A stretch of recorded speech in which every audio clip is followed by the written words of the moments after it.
Indo-British Advanced Pain Clinic, Noppimayam Surgery Duram. For appointments 9155515563. Welcome to crime diaries. ఈ వారం మన guest రాజకీయ కుటుంబం నుంచి వచ్చిన పోలీస్ ఆఫీసర్. పేరు కింజరా ప్రభాకర్ గారు, retired additional SP Visakhapatnam.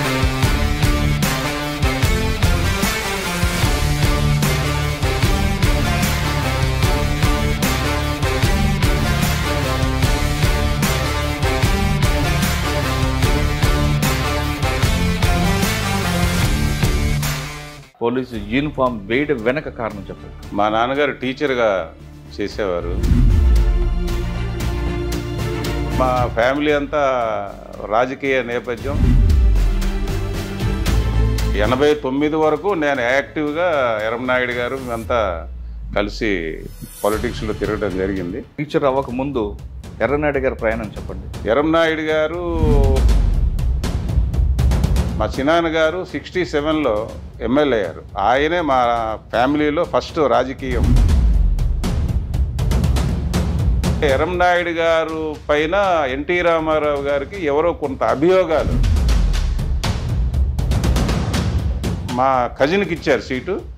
కజిన్కి support చేద్దామన్న ఆలోచనతోనే ఉంటే ప్రజలు ఎవరు యాక్సెప్ట్ చేయలేదు. క్యాండిడేట్ని యాక్సెప్ట్ చేయకుండా ఎర్రంనాయుడు గారిని బరిలో కెరీర్లో తీసుకుంటే ఒక దగ్గర అచ్చెన్నాయుడు గారిని అరెస్ట్ చేస్తారు. ఆ ఇష్యూ పొలిటికల్ కలర్ అనుకోండి. మీరు ఆఫీసర్గా ఉన్నారు, పోలీస్ ఆఫీసర్గానే, కానీ ఏం చేయలేను అన్న ఒక బాధ ఏమైనా ఉందా మీకు? ఆ రోజు బాధ అంటే అన్యాయంగా అరెస్ట్ చేశారు అనే బాధ ఉండేది.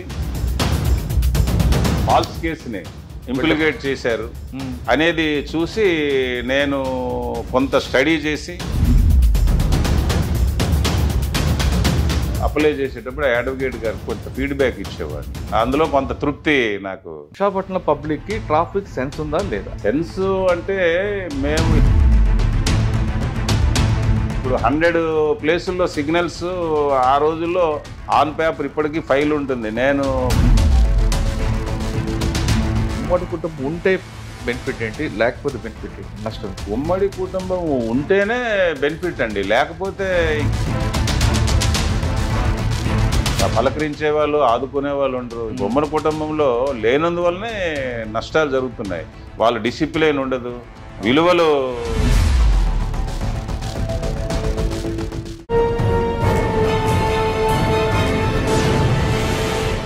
Welcome to crime diaries. ఈ వారం మన గెస్ట్ రాజకీయ కుటుంబం నుంచి వచ్చిన పోలీస్ ఆఫీసర్. పేరు కింజరా ప్రభాకర్ గారు, రిటైర్డ్ అడిషనల్ ఎస్పీ విశాఖపట్నం. అన్నయ్య కేంద్ర మాజీ మంత్రిగా పనిచేసి రోడ్డు ప్రమాదంలో చనిపోయారు. పేరు కింజరాపు ఎర్రనాయుడు గారు. తమ్ముడు కింజరాపు అచ్చెన్నాయుడు గారు ప్రస్తుతం ఆంధ్రప్రదేశ్లో మంత్రిగా పనిచేస్తున్నారు. అన్నయ్య కొడుకు కింజరాపు రామ్మోహన్ రెడ్డి గారు సెంట్రల్ మినిస్టర్గా ఉన్నారు. అంత రాజకీయ కుటుంబం నుంచి వచ్చిన ఆయన ఎక్కడ కూడా తన పదవిలో రాజకీయ రంగు పులుమోకుండా పనిచేశారు. కానీ వాళ్ళ బ్యాచ్మేట్స్ మాత్రం గాడ్ ఫాదర్గా ఉంటారు. ఇంకా క్లియర్గా చెప్పాలంటే 1991 బ్యాచ్కి ఆయన గాడ్ ఫాదర్. 1991 బ్యాచ్లో ఎవరికి ఏ కష్టం వచ్చినా ఆయన ముందుంటారు. ఏవైనా అవసరం అనుకుంటే గవర్నమెంట్ దృష్టి తీసుకెళ్తారు. కానీ ఎక్కడ కూడా తన అన్న పేరు కానీ, తమ్ముడు పేరు కానీ, లేదా అన్న కొడుకు పేరు కానీ ఎక్కడ వాడుకోకుండా ఉన్నారు. బహుశా అందుకే కావాలని ఎక్కువ లాండ్ ఆర్డర్ చేయకుండా ఎక్కువ కాలం ట్రాఫిక్లో పనిచేస్తారు. ఇటీవల రిటైర్ అయిపోయిన ఆయన అడిగి చాలా విషయాలు తెలుసుకుందాం. అసలు పోలీసులు 1991 ఉన్నప్పుడు పరిస్థితి ఎలాగుండేది, 2024లో రిటైర్ అయినప్పుడు పరిస్థితి ఎలా మారింది, పోలీస్కి ప్రజలకి మధ్యన గ్యాప్ తగ్గిందా పెరిగిందా, అంతేకాకుండా ఇటీవల రాబోయే కాలంలో వచ్చే ఛాలెంజ్ ఎలాగుంటాయి, ఆ ఛాలెంజ్ పోలీస్ ఎలా ఫేస్ చేయాలి విషయాన్ని సార్ అని తెలుసుకుంది. సార్ నమస్తే అండి. నమస్తే మురళి. కింజరాపు ప్రభాకర్ గారు, retired additional SP Visakhapatnam. Kinjarapu గారు ఎర్రనాయుడు గారు అనగానే మా జిల్లా వాసులందరికీ ఒక గురువు. అంటే మా తనాల్లో మేము చూసినప్పుడు ఆయన ఒక లెజెండ్ మా అందరికీ. అంటే ఆయనలాగా అవ్వాలి, ఆయనలాగా చేయాలని చాలామంది ఆయన చూసాం. సరే, ఆయన అదృష్టం దురదృష్టం అనుకోవచ్చు. మనకి దురదృష్టం, ఆయనకి అదృష్టం తొందరగా వచ్చింది. సార్, మీరు డిపార్ట్మెంట్లోకి వచ్చిన తర్వాత 1991లో అంటే మీ కుటుంబం అంతా రాజకీయ కుటుంబం, నిమ్మాడ ఆ ప్రాంతం అంతా కూడా, కానీ మీరు పోలీస్ యూనిఫామ్ ఎందుకు వేసుకున్నారు? వేసుకున్న వెనక బై ఛాన్సా బై చాయిసా? వేసుకున్న తర్వాత పరిస్థితి ఎలాగుండేది? ఫస్ట్ మీ మీద జీకే వీధిలో ఒక ఫైరింగ్ నుంచి, ఎక్స్చేంజ్ ఆఫ్ ఫైరింగ్ నుంచి తప్పించుకోవడం, ఆ సంఘటనతో పాటు ఇటీవల సైబర్ క్రైమ్ పెరుగుతుంది. సైబర్ క్రైమ్కి ఎలా మనం ప్రివెన్షన్ తీసుకోవాలి? డిటెక్షన్ చేయాలా, ప్రివెన్షన్ చేయాలా, లేదు ప్రజల్లో అవేర్నెస్ తీసుకురావాలా? ఈ ప్రశ్నకు సమాధానం చెప్పే ముందు కింజరా ప్రభాకర్ గారి కుటుంబ నేపథ్యం, పోలీసు యూనిఫామ్ వేయడం వెనక కారణం చెప్పండి. యాక్చువల్గా నాకు మా నాన్నగారు టీచర్గా చేసేవారు.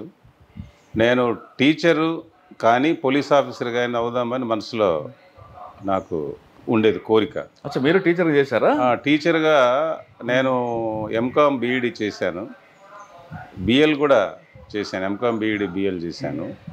టీచర్గా మా నాన్నగారు లెగసీని ఎలాగా వెళ్దామని అనుకున్నాను. తర్వాత నాకు 2 years ఆనందపురంలో నేను టీచర్గా 2 years చేశాను. చేసిన తర్వాత పోలీస్ సెలక్షన్స్ వచ్చిన తర్వాత పోలీస్ ఆఫీసర్గా ఆపర్చునిటీ వచ్చింది కాబట్టి డైరెక్ట్గా మనం డిఎస్పీగా ఎస్ఐగా రిక్రూట్ అయ్యాను. ఎందుకు పోలీస్ ఆఫీసర్గా వెళ్ళాలనుకుంటే, నేను యాక్చువల్గా మా ఫ్యామిలీ అంతా రాజకీయ నేపథ్యం. నేను 89 వరకు, అంటే నాకు 15 సంవత్సరాలు ఓటు హక్కు లేకపోయినా 15 years ఏజ్ నుంచి జనతా గవర్నమెంట్ దగ్గర నుంచి నేను ఈ క్యాన్వాసింగ్కి వెళ్ళటం. మా ఫ్యామిలీ అంతా గౌతు లచ్చన్న గారు ఫాలోవర్స్ అన్నమాట. మేము సరదాగా వాళ్ళతో పాటు కారులో వెళ్ళిపోవటం. అప్పటి నుంచి 89 వరకు నేను యాక్టివ్గా ఎర్రంనాయుడు గారు మేమంతా కలిసి పాలిటిక్స్లో తిరగడం జరిగింది.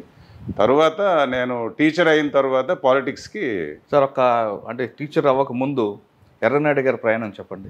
ఎర్రంనాయుడు గారు లా చేశారు. లా చేసిన తర్వాత శ్రీకాకుళంలో ప్రాక్టీస్ పెట్టడం జరిగింది.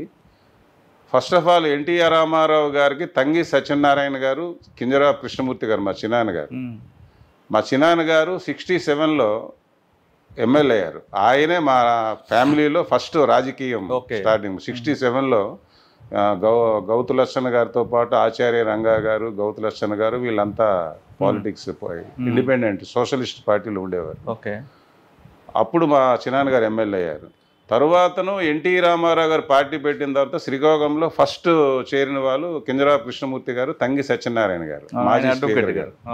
వాళ్ళు చేరిన తర్వాత శ్రీకాకుళం టూరు ఎన్టీ రామారావు గారు టూర్ చేశారు. టూర్లో వారితో పాటు ఎర్రంనాయుడు గారు అప్పుడు ప్రాక్టీస్ చేస్తున్నారు. అలా ఎర్రంనాయుడు గారు కూడా టూర్లో గౌతు లచ్చన్న గారు అబ్బాయి శివాజీ గారు వీళ్ళంతా ఫాలో అయ్యారు. అయితే మరి మా చిన్నాన్నగారికి సీటు ఇవ్వకుండా ఎన్టీ రామారావు గారు యూత్ని ఎంకరేజ్ చేద్దామనే ఉద్దేశంతో అన్నయ్య గారికి సీట్ ఇవ్వడం జరిగింది. ఫస్ట్ 83లో సీట్ ఇచ్చారు. అప్పుడు యాక్టివ్గా నేను కూడా చాలా యాక్టివ్గా, అప్పుడు అచ్చెన్నాయుడు చిన్న వాడికి పాలిటిక్స్ తెలియదు. ఇంకో బ్రదర్ ప్రసాద్ ఊర్లో ఉండేవాడు.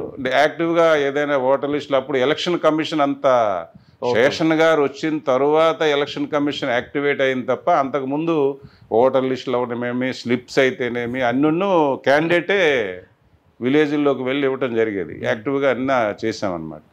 ఎర్రంనాయుడు గారు ఎమ్మెల్యే అయిన తర్వాతను జరుగుతుండగా ఎర్రంనాయుడు గారు పైన ఎన్టీ రామారావు గారికి ఎవరో కొంత అభియోగాలు, వీళ్ళంతా ఒక బ్యాచ్గా మీకు ఐడియా ఉందండి అది ఎవరో కూడా అని ఎన్టీ రామారావు ఒక రాంగ్ ఫీడింగ్ ఇచ్చారని ఆ రోజుల్లో అనుకోవటం. దాంతో ఎన్టీ రామారావు గారు చాలా మందికి సీట్లు ఇవ్వలేదు. శ్రీకాకుళంలో తలే భద్రయ్య, శివాజీ గారు ఎర్రంనాయుడు గారికి ఇవ్వలేదు. స్టేట్లో చాలా మంది, అప్పుడు స్పీకర్ నారాయణరావు గారు ఉండేవారు, నారాయణరావు గారు, కేఈ కృష్ణమూర్తి గారు, కోటగిరి విద్యాధరరావు గారు, వీళ్ళందరూ చాలా మందికి ఇవ్వలేదు సీట్లు.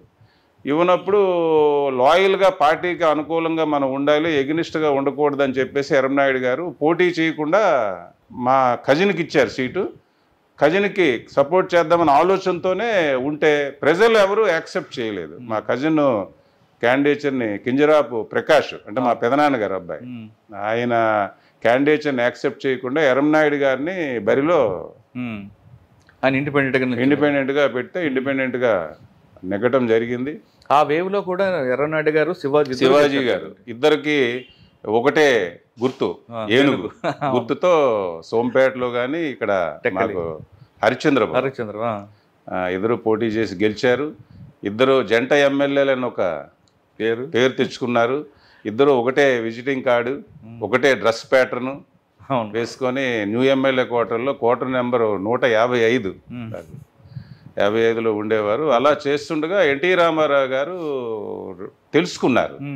తెలుసుకుని మళ్ళీ వీళ్ళని కాంగ్రెస్ గవర్నమెంట్ అప్పుడు వచ్చింది. వరుసగా కోట్ల విజయభాస్కర్ రెడ్డి, జనార్దన్ రెడ్డి వీళ్ళందరూ ముఖ్యమంత్రులు చేశారు. ఆ టైంలో ఇది జరిగిందనమాట. తర్వాత ఎన్టీ రామారావు గారు అప్పుడు మిస్టేక్ జరిగింది, మీరు పార్టీలోనికి రండి అని మళ్ళీ ఆయన ఆహ్వానించడం, మళ్ళీ వీళ్ళు మదర్ అంటే పార్టీలోనికి వెళ్ళిపోవటం జరిగింది అప్పటికి ఎమ్మెల్యేగా.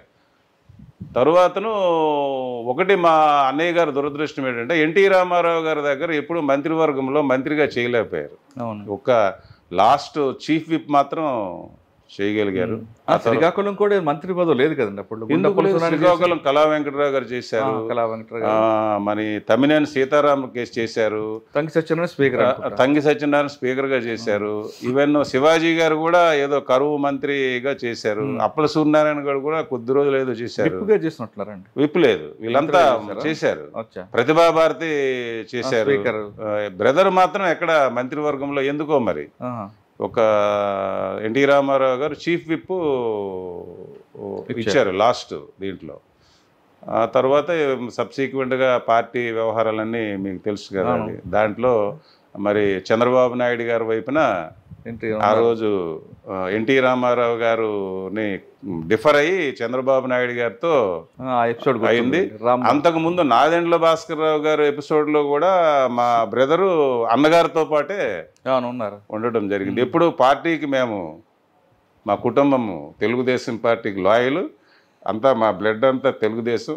ఎప్పుడు తెలుగుదేశం పార్టీ బాగుండాలి, నాయకులు బాగుండాలి, ప్రజలకు సేవ చేయాలనే ఆలోచన తప్ప వేరే ఆలోచన లేదు. అందుకనే నాదెండ్ల భాస్కర్ గారు ఎపిసోడ్ లో కూడా శ్రీకాకుళం జిల్లా నుంచి తంగి సత్యనారాయణ ఒక్కరే వెళ్ళారు. మీరు అంతా మిగతా ఉన్నారు. తంగి సత్యనారాయణ ఇంటి మీద అటాకులు చేయడం ఇవన్నీ జరిగాయి అన్నమాట.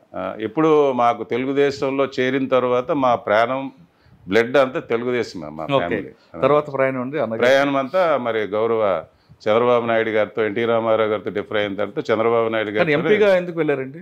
ఎంపీగా చంద్రబాబు నాయుడు గారు ఎంపీగా ఆయన చూస్ చేశారు. మాకు బాగా గుర్తు.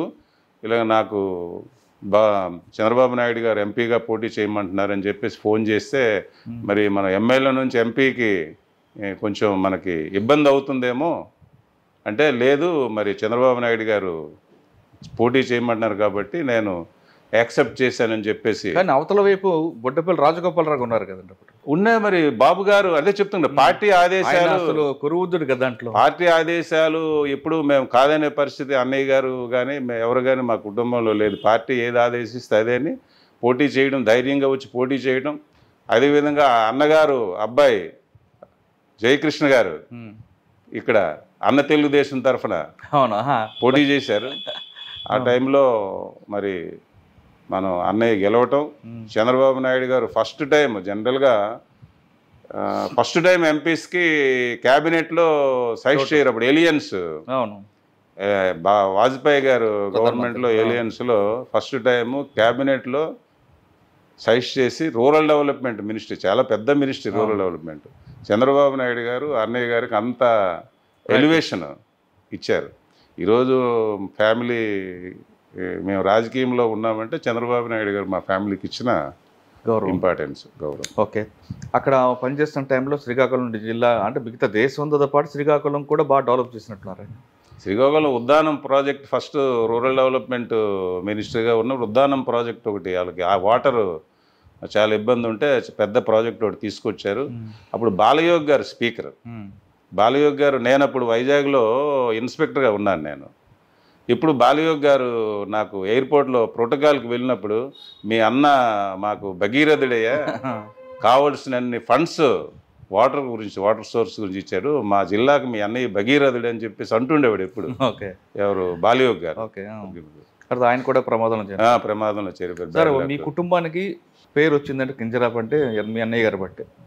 అంతవరకు మీ నాన్నగారు, మీ పెద్దనాన్నగారు ఉన్నా దేశవ్యాప్తంగా తెలిసిందంటే కింజరాపు ఎర్రనాయుడు గారు. అది నిజం, రైటే కదా సార్?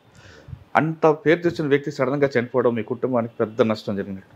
అసలు మీరంతా ఎలా షాక్ అయ్యారు? షాక్ వేవ్లు ఉన్నాం. నేను అచ్చెన్నాయుడు గారు హైదరాబాద్లో ఉన్నారు, నేను హైదరాబాద్ ఇంటెలిజెన్స్లో నేను డిఎస్పీగా పనిచేస్తున్నాను. ఈ వార్త తెలిసిన తర్వాత మాకు ఇంకా చాలా షాక్లోకి వెళ్ళిపోయినాం.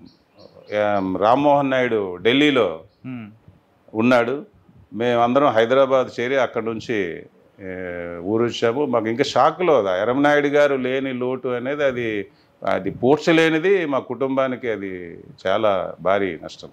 అయితే ఇప్పుడు మరి మా అబ్బాయి అన్నయ్య తాలూకా దీన్ని మరిపించి ఇంకా పార్లమెంట్లో చాలామంది చెప్తుంటారు, ఆఫీసర్స్ కానీ ఎవరు కానీ, పార్లమెంట్లో రామ్మోహన్ నాయుడు స్పీచ్ చూసిన తర్వాత నాకు చాలామంది ఫోన్ చేస్తుంటారు, మీ అన్నయ్య గారి కంటే పేరు నిలబెడుతున్నాడు అని చెప్పేసి వాళ్ళ కాంప్లిమెంట్స్. చాలామంది అక్రాస్ ది కంట్రీ నా ఫ్రెండ్స్ కానీ మాతో పనిచేసే వాళ్ళు కానీ చాలామంది రామ్మోహన్ నాయుడు కాంప్లిమెంట్ చేస్తూ స్పీచ్ బాగుంటుంది, ఇంగ్లీష్ కానీ హిందీ కానీ అసలు చేస్తుంటారు.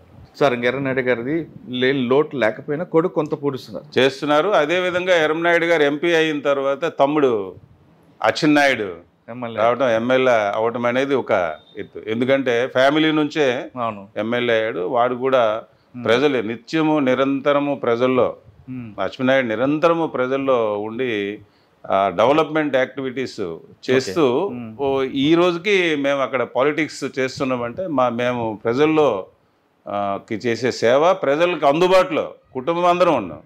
ఇంకో బ్రదర్ అయితేనేమి, ఇప్పుడు నేను రాజకీయంలో తిరిగేటప్పుడు సర్వీసు, పోలీసులోకి వచ్చిన తర్వాత కూడా నేను సర్వీస్ ఓరియంటెడ్గా ఉద్యోగం చేశాను. ఎవరు వచ్చినా వాళ్ళు ఏదైనా వాళ్ళ ప్రాబ్లం ఉంటే మనం చేయగలిగింది అయితే డెఫినెట్గా నేను దాన్ని అటెండ్ అవ్వటం, ఆ రకంగా మేము ఆ సర్వీసులో మేము నిలదొక్కుకోవడానికి కారణం. సార్ మీ దీనికి వద్దామండి, మీరు 91లో సెలెక్ట్ అయ్యారు పోలీస్గా. మీ అన్నయ్య గారు కానీ మీ నాన్నగారు వద్దన్నారా, గోహెడ్ అన్నారా? ఎక్కడికండి? పోలీస్ సర్వీస్కి. పోలీస్ సర్వీస్కి వద్దనలేదు, ఎవరు పోలీస్ సర్వీస్కి వద్దనలేదు. మీ కుటుంబం అంతా రాజకీయ కుటుంబం కదా. అంటే నేను చెప్పాను కదా యూనిఫారం ఇంట్రెస్ట్. ఒకనొకప్పుడు ఎర్రమనాయుడు గారు కూడా యూనిఫారం సర్వీస్కి వెళ్దామని ఒక ఆలోచన ఉండేదట, నాకు తెలియదు అది. తర్వాత తెలిసింది ఎర్రమనాయుడు గారు కూడా పోలీసు సర్వీస్కి వెళ్దామని ఒక ఆలోచన ఉండేదంట. ఓకే సార్, 91లో సెలెక్ట్ అయిన తర్వాత ఫస్ట్ పోస్టింగ్ ఎక్కడండి? First posting Gudem Kothaveedhi. సివి నర్సయ్య గారు అప్పుడు వైజాగ్ ఎస్పీ, ఆయన ఎన్టీ రామారావు గారికి సెక్యూరిటీ ఆఫీసర్ కూడా చేశారు. మేమంతా ఫ్రెష్ రిక్రూట్ సబ్ ఇన్స్పెక్టర్స్ అంతా రిపోర్ట్ చేశాము. చేసిన తర్వాతను అందరినీ ఏజెన్సీలో పోస్టింగ్ ఇద్దాం అనుకుంటున్నాము. గవర్నమెంట్ తెలుగుదేశం ఉంది, తెలుగుదేశంలో ఉంది. మరి నీకు ప్లెయిన్ ఏరియాలో పోస్టింగ్ ఇచ్చి మిగతా వాళ్ళకి వేరే దగ్గరికి ఇవ్వలేమంటే, సార్ జిల్లాలో ఏదైతే కఠినతరంగా ఉంటుందో ఎక్స్ట్రీమిస్ట్ యాక్టివిటీస్లో ఆ పోలీస్ స్టేషన్ నాకు ఇవ్వండి, ఆపర్చునిటీ ఇవ్వండి సార్, ఐ విల్ వర్క్ అని చెప్పేసి నేను ఎస్పీ గారికి వాలంటీర్గా చెప్పి, నేను జీకేవీది ఎలాగుంటుందో తెలియదు, బట్ అప్పటికి జీకేవీది the toughest police station extremist point of వ్యూలో అని చెప్తే, సార్ మీరు జీకేవీది వెళ్ళేసరికి మెయిన్ ఛాలెంజ్ అదే ఉందనుకోండి. నాకు తెలిసి వెళ్ళడానికి బస్సు ఉండదు, ఉండడానికి క్వార్టర్ ఉండదు, అసలు కూర్చోడానికి టేబుల్ కూడా ఉండదు. పోలీస్ స్టేషన్ అది చుట్టువైపులో అన్నీ మొత్తం మీ జ్యూరిడిక్షన్ అంతా కూడా వాళ్ళదే రాజ్యం, వాళ్ళదే అప్పర్ హ్యాండింగ్ చెప్పాలంటే. ఏరియా డామినేషన్ లేని ప్రాంతంలో మీరు ఎలా వర్క్ చేశారు? మీరు ఒక ఎక్స్చేంజ్ ఆఫ్ ఫైర్ నుంచి కూడా తప్పించుకున్నారని తెలుస్తుంది. అసలు ఆ రోజు ఏం జరిగింది, ఎలా జరిగింది? యాక్చువల్గా నేను జీకేవీది వెళ్ళిన తర్వాతను అక్కడ బాలరాజు గారు ఎమ్మెల్యేగా ఉండేవారు. బాలరాజు గారు ఎక్కడికి వెళ్ళిన తర్వాత గిరిజనుల్లో ఎవ్రీ ఇయర్ వాళ్ళ పండగ చేసుకుంటారు, విలేజ్లో ఫెస్టివల్ చేసుకుంటే ఒక ఇద్దరు గిరిజనులు పోలీస్ స్టేషన్కి వచ్చి వాళ్ళు ఈ బాగా రగ్గు అంటాము, బ్లాంకెట్స్, థిక్ బ్లాంకెట్స్ కప్పుకొని వచ్చి లోన ఒక కోడిని ఇన్సైడ్ పట్టుకొని వచ్చి ఆఫీసర్కి ఆఫర్ చేసి, అంటే మా ఊర్లో మేము పండుగ చేసుకుంటున్నాము అని చెప్పేసి చేసి వాళ్ళు ఆ కోడిని ఇవ్వడానికి ఫస్ట్ నాకు ఒక ఎక్స్పీరియన్స్ వస్తే నేను దాన్ని రిజెక్ట్ చేసి, ఏం జరుగుతుంది అనుకుంటే ఇలా ఉంటుంది సార్ ఇక్కడ పండుగలు చేసుకుంటారంటే, నేను ప్రతి ఊర్లో వాళ్ళ సాంప్రదాయ ప్రకారము పండుగలు చేసుకునే దానికి మా ఎస్పీ గారితో మాట్లాడి వాళ్ళకి ఫ్రీగా పోలీస్ సైడ్ నుంచి మీకేమి మీకు రిస్ట్రిక్షన్స్ ఉండవు, మీరు మీ పండగలు చేసుకోండి అని చెప్పేసి ప్రతి విలేజ్లో పోలీసు వాళ్ళకి అభిమానులుగా తయారవడం చేశాము. అదేవిధంగా కూంబింగ్ ఆపరేషన్స్ చేసేటప్పుడు విలేజ్లోకి వెళ్ళి వాళ్ళ సమస్యలు, డిఆర్డిఏ సమస్య ఉందా, లేకపోతే ఇంకొక సమస్య ఉందా, లేకపోతే హెల్త్ ప్రాబ్లమ్స్ ఉన్నాయి, అన్నీ నోట్ చేసుకొని వచ్చి కన్సర్న్డ్ డిపార్ట్మెంట్స్కి లెటర్స్ అడ్రస్ చేసి విలేజ్లో ఈ ప్రాబ్లం ఉంది అని మా ఎస్పీ గారి ద్వారా డిపార్ట్మెంట్స్కి లెటర్స్ అడ్రస్ చేయటం. అదేవిధంగా మెడిసిన్స్, ఆ రోజుల్లో ఆ మెడిసిన్స్ తీసుకొని వెళ్ళి ఒక చార్ట్ రాసుకునేవాళ్ళం. జ్వరంకి ఈ ట్యాబ్లెట్, దగ్గు ఈ టానిక్. ఆ విలేజ్లో ఎవరైనా సిక్ పర్సన్ ఉంటే ఈ మెడిసిన్స్ వాళ్ళకి ఇవ్వటం. మా ఎస్పీ గారి ఆఫీస్ ముందు కూడా ఎక్స్పైర్ అవ్వని మెడిసిన్స్ ఎవరైనా ఎక్స్పైర్ అయిపోయే ముందు ఆ బాక్స్ ఒకటి పెట్టించాం అక్కడ రూరల్ ఎస్పీ గారి ఆఫీస్లో. చాలామంది ఆ మెడిసిన్స్ తీసుకొచ్చే బాక్స్లో వేస్తే అవన్నీ ఎక్స్పైరీ టైం ఉన్న మెడిసిన్స్ అన్నీ తీసుకొని మేము దాన్ని గిరిజనులకి ఇవ్వటం. దానిలో గిరిజనులతో మేము మంచి ర్యాపోర్ట్ డెవలప్ చేసుకున్నాం. మాకు ఎక్కడ గిరిజనుల నుంచి ఎగనిస్ట్ ఉండేది కాదు. అయితే ఒక సందర్భంలో ఎర్ర చెరువులు, గూడెం కొత్త వీధిలో ఎర్ర చెరువుల్లో మేము రొటీన్ కూంబింగ్ ఆపరేషను చేస్తుండగా మా పైన ఈవినింగ్ కరెక్ట్గా 5:30 PM మాతో ఫైర్ మా పైన ఓపెన్ యాంబుష్లోకి వెళ్ళారు. అలా అంటే పోలీస్ పార్టీ వస్తుందని చెప్పేసి యాంబుష్లోకి వెళ్తే రాంబాబు అనే కానిస్టేబుల్ ఒక ఆయనకి చెవి పక్క నుంచి వెళ్ళి చెవి వినికిడిపోయింది. మేమందరం లక్కీగా ఒక 20-25 minutes both sides exchange of fire జరిగింది. జరిగిన తర్వాత మాలో 2 కానిస్టేబుల్స్ మా గ్రూపులో కనపడలేదు. తర్వాత మేము చూసుకుంటే వీళ్ళు మా దగ్గర నుంచి బ్యాక్కి వెళ్ళిపోయి కింద విలేజ్లోకి దొరికారు. తర్వాత అంటే మాకు వీళ్ళిద్దరూ చనిపోయినారేమో అనుకున్నాం మేము. ఓకే, అదొక ఎక్స్పీరియన్స్. అంటే మేము ఒక గంట సేపు మేము ఏదైతే పొజిషన్లో ఉన్నామో ఫైర్ ఆగిన తర్వాత గంట సేపు ఆ పొజిషన్లోనే ఉండి ఫైర్ ఆగిన తర్వాతను నక్సలైట్స్ విత్డ్రా అయ్యారా లేదా అని చూసుకొని అప్పుడు మేము చూసుకుంటే కిడ్ బ్యాగ్స్ అన్నీ వదిలేసి నక్సల్స్ వెనక్కి విత్డ్రా అయిపోయినారు. సార్, గూడెం కొత్త వీధి కింద అన్నవరం, ముందు మొంప, ఈ ప్రాంతం అంతా కూడా బాగా దళాలు యాక్టివ్ ఉంటుంది. అప్పుడు మీకు రఘువీర్ అనుకున్న ఒక అంటే దళాలు అప్పుడు మాకు తాండవ దళం, నాగులకొండ దళం, ఎల్లవరం దళం ఇవి యాక్టివ్గా ఉండేవి. కోరుకొండ దళం, ఈ దళాలు మాకు యాక్టివ్గా, అంటే ఒక్కొక్క ఏరియాలో ఒక దళం. జీకేవి ఇదంతా ఎక్కువగా టచ్ చేసేది అప్పుడు తాండవ దళం, కోరుకొండ దళం, ఎల్లవరం దళం, ఈ 3 దళాలు ఎక్కువ రోజుల్లో టచ్ చేసాయి. వాళ్ళు కూడా విలేజెస్ విజిట్ చేసేవారు. అయితే ఎవరికి తప్పుడు కేసులు ఎప్పుడు మేము పెట్టలేదు. అంటే నేను వాళ్ళు నక్సల్స్కి చాలామంది భోజనాలు పెట్టడం, తర్వాత వేరే ప్రొవిజన్స్ ఇవ్వటం, ఇటువంటివన్నీ చేసేవారు. రియల్గా ఎవరైతే అప్పుడు ఆంధ్రప్రదేశ్ పబ్లిక్ సెక్యూరిటీ యాక్ట్ అని కొత్త యాక్ట్ ఒకటి పెట్టారు. అంటే నక్సల్స్కి ఎవరైతే సాయం చేస్తారో వాళ్ళు అది నేరం అని చెప్పేసి ఆంధ్రప్రదేశ్ స్టేట్ గవర్నమెంట్ ఒక యాక్ట్ చేశారు. ఆ యాక్ట్ ప్రకారము పాత రోజుల్లో పోలీస్ ఆఫీసర్స్ ఏం చేసేవారంటే విలేజ్లో అందరినీ తీసుకొచ్చి కేసులు పెట్టేసి పంపించేవాళ్ళు. మేము రియల్గా ఆ విలేజ్లో ఒకరిద్దరు ఎవరైతే నిజంగా వాళ్ళకు అనుకూలంగా ఉన్నారో వాళ్ళపైనే కేసులు పెట్టి రిమైనింగ్ వాళ్ళందరినూ మేము చేయనందువల్ల వాళ్ళందరూ మా అభిమానుల కింద మారిపోయారు. ఆ రకంగా ఏజెన్సీలో ఇప్పుడు కూడా జీకే వీధిలో చాలా మంది ఫోన్లు చేస్తుంటారు, ఎలాగున్నారు. జీకేవి తర్వాత నేను అనకాపల్లి టౌన్ అండి. జీకేవి ఎంతకాలం పనిచేశారు? జీకేవి 3 years చేశాను. 3 years చేశాను. నక్సల్ ఎఫెక్టెడ్ ఏరియాలో అంటే ఎక్స్చేంజ్ ఆఫ్ ఫైర్ ముగ్గురు ఎస్పీలు దగ్గర చేశాను. నర్సయ్య గారు, సంతోష్ కృష్ణప్రసాద్ గారు, సంతోష్ మెహ్రా గారు. సంతోష్ మెహ్రా గారు వచ్చిన తర్వాతను నన్ను అనకాపల్లి టౌన్కి ఆయన ట్రాన్స్ఫర్ చేశారు. సార్, జీకే వీధిలో ఏమైనా ఎక్స్చేంజ్ ఫైర్లో అటువైపు ఏమైనా నష్టం జరిగిందా? ఇప్పుడు మా ఫైరింగ్లో నష్టం లేదు. మా ఫైరింగ్లో క్యాజువాలిటీస్ ఎప్పుడు జరగలేదు. మా కానిస్టేబుల్ ఒకరికి మాత్రం ఒక చెవి చెప్పారు కదా, రాంబాబు అనే అబ్బాయికి చెవి పోయింది. తర్వాతను ఎప్పుడు వాళ్ళు కూడా ఎక్స్ట్రీమిస్ట్ కూడా గిరిజనుల పట్ల కొంచెం అభ్యంతరకరంగా ఉంటేనే టార్గెట్స్ చేసేవారు తప్ప గిరిజనుల్ని ప్రేమతో చూసుకునే అది అనుకునేవాళ్ళు అప్పుడు. అంటే వాళ్ళు టార్గెట్ ఎందుకు అవుతారని అంటే గిరిజనుల్ని హెరాస్ చేయటం. పాత రోజుల్లో కొంతమంది ఆఫీసర్స్ గిరిజనులు పాకలు కాల్చేయటం, హౌసులు కాల్చేయటం, రకరకాల ఇబ్బందులు పెట్టిన ఆఫీసర్స్ ఇబ్బంది పడ్డారు.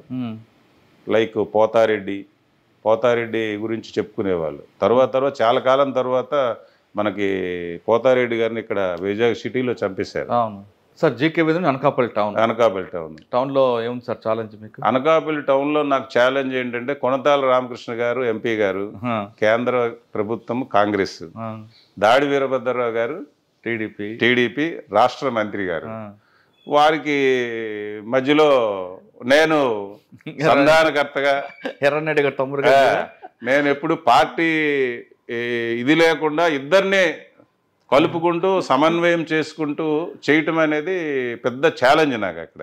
ఆ రకంగా కొనతాల రామకృష్ణ గారు ఈ రోజు కూడాను, కొనతాల రామకృష్ణ గారు కానీ దాడి వీరభద్రరావు గారు కానీ ఎవరు ఎక్కడ చేసినా నేను ఆ పార్టీ, ఈవెన్ జీకే వీధిలో చేసినప్పుడు బాలరాజు గారు కూడా చాలా సందర్భాల్లో అంటే ఉద్యోగపరంగా చాలా డిఫర్ అయ్యే వాళ్ళని తప్ప బాలరాజు గారు ఎప్పుడు మాకు ఇంటికి వచ్చి, నాకు జ్వరం వచ్చిందంటే ఇంటికి వచ్చి పలకరించేవాళ్ళు. నేను కూడా ఇంటికి వెళ్ళేవాడిని బాలరాజు గారు కాంగ్రెస్ అయినప్పటికీ. అలాగే అనకాపల్లిలో కొనతాల రామకృష్ణ గారు దాడి వీరభద్ర మధ్యలో ఎక్కడ ప్రాబ్లమ్స్ లేకుండా నేను ఉద్యోగం చేసి వచ్చాను. అది నాకు ఎంతకాలం సార్ అనకాపల్లి? Only 1.5 years. తర్వాత నా కిడ్నీ స్టోన్స్ ఏజెన్సీలో చేసినందువల్ల కిడ్నీలో స్టోన్స్ ఫార్మ్ అయినాయి. అది సర్జరీ చేయించుకోవాల్సిన అవసరం వచ్చింది కాబట్టి సెలవు పెట్టి నిమ్స్ హాస్పిటల్లో, బై ద టైం మా అన్నయ్య గారు చీఫ్ విప్, అన్నయ్య గారు చీఫ్ విప్ అనమాట, ఆ క్వార్టర్స్లో ఉండి నిమ్స్లో కిడ్నీ ఓపెన్ సర్జరీ చేశారు, స్టోన్స్ రిమూవ్ చేశారు. ఓకే. అందుకని సెలవు పెట్టిన తర్వాత వచ్చి మళ్ళీ ఎస్బీలో వైజాగ్ సిటీ రూరల్ ఎస్బీలో ఎక్స్ట్రీమిస్ట్ వింగ్ ఎస్ఐగా పనిచేశాను. Okay sir. అనకాపల్లిలో చేస్తున్నప్పుడు కొనతాల రామకృష్ణ గారు కానీ దాడి వీరభద్ర గారు ఇవంతా మంచి పొలిటీషియన్స్ అని ఇప్పుడు మీ శ్రీకాకుళం పక్కన పెడతాం, ఇప్పటికీ ఉన్నారు వాళ్ళిద్దరు కూడా. అంత మంచి పేరున్న పొలిటీషియన్స్ తర్వాత ఎందుకండి అంత రకాలుగా మారిపోవచ్చు? అంటే మరి దానిని వాళ్ళ కొనతాల రామకృష్ణ గారు వెరీ నైస్ జెంటిల్మెన్, దాడి వీరభద్రరావు గారు కూడా వెరీ నైస్ జెంటిల్మెన్. కొన్ని సందర్భాల్లో వాళ్ళు కొంచెం రాంగ్ స్టెప్స్ వేశారు. కొనతాల రామకృష్ణ గారు అయితేనేమి దాడి వీర పొలిటికల్గా ఒక్కోసారి ఏంటంటే తీసుకున్న నిర్ణయాలు అది సూసైడల్ నిర్ణయాలు అవుతాయి అవి. కేవలం అనకాపల్లికి కాకపోయినా ఆంధ్రప్రదేశ్ మొత్తం వాళ్ళిద్దరిని చూసేది. ఇప్పుడు మీ అన్నయ్య గారికి అయితే దేశం వాళ్ళకి చూసిందో, కొనతాల రామకృష్ణ గారికి దాడి వీరభద్రరావు గారు అంటే మంచి పేరు ఉండేది ఒకప్పుడు. కానీ క్రమేపీ వాళ్ళు అంటే కొన్ని నిర్ణయాలు ఆ పార్టీ మారటం, అటువంటి నిర్ణయాలు తీసుకున్నందువలన కొంత కెరియర్ వాళ్ళకి అయింది. మళ్ళీ ఇప్పుడు రామకృష్ణ గారు రైట్ టైంలో జనసేనలో చేరారు, ఎమ్మెల్యేగా అయ్యారు.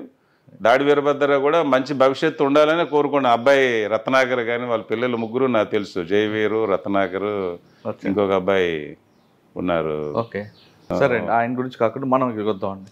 ఎస్బీలో చేశారు. ఎస్బీలో చేస్తున్న టైంలో 3 సంవత్సరాలు చేశారు కదా ఎస్టిమేషన్ వర్క్లో.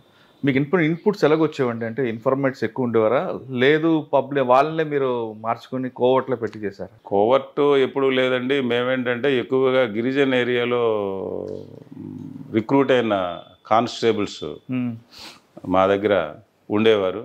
వారి ద్వారా వాళ్ళకి రిలేషన్స్, ఆ సర్కిల్ ఉంటుంది కదా, ప్రతి ఒక్కరిని పిలిచి వాళ్ళ ద్వారా ఏరియాలో పెనిట్రేట్ అయ్యి ఇన్ఫర్మేషన్ కొంత తీసుకునేవారు. సార్ 3 సంవత్సరాల్లో మీకు బాగా గుర్తుండిపోయిన సంగతి చెప్పండి. అంటే మీరు ఇచ్చిన ఇన్ఫర్మేషన్ ప్రకారం ఒక ఆపరేషన్ ఆగింది వాళ్ళ వైపు నుంచి. అంటే మేము ఆ ఇన్ఫర్మేషన్తో ఎక్కువగా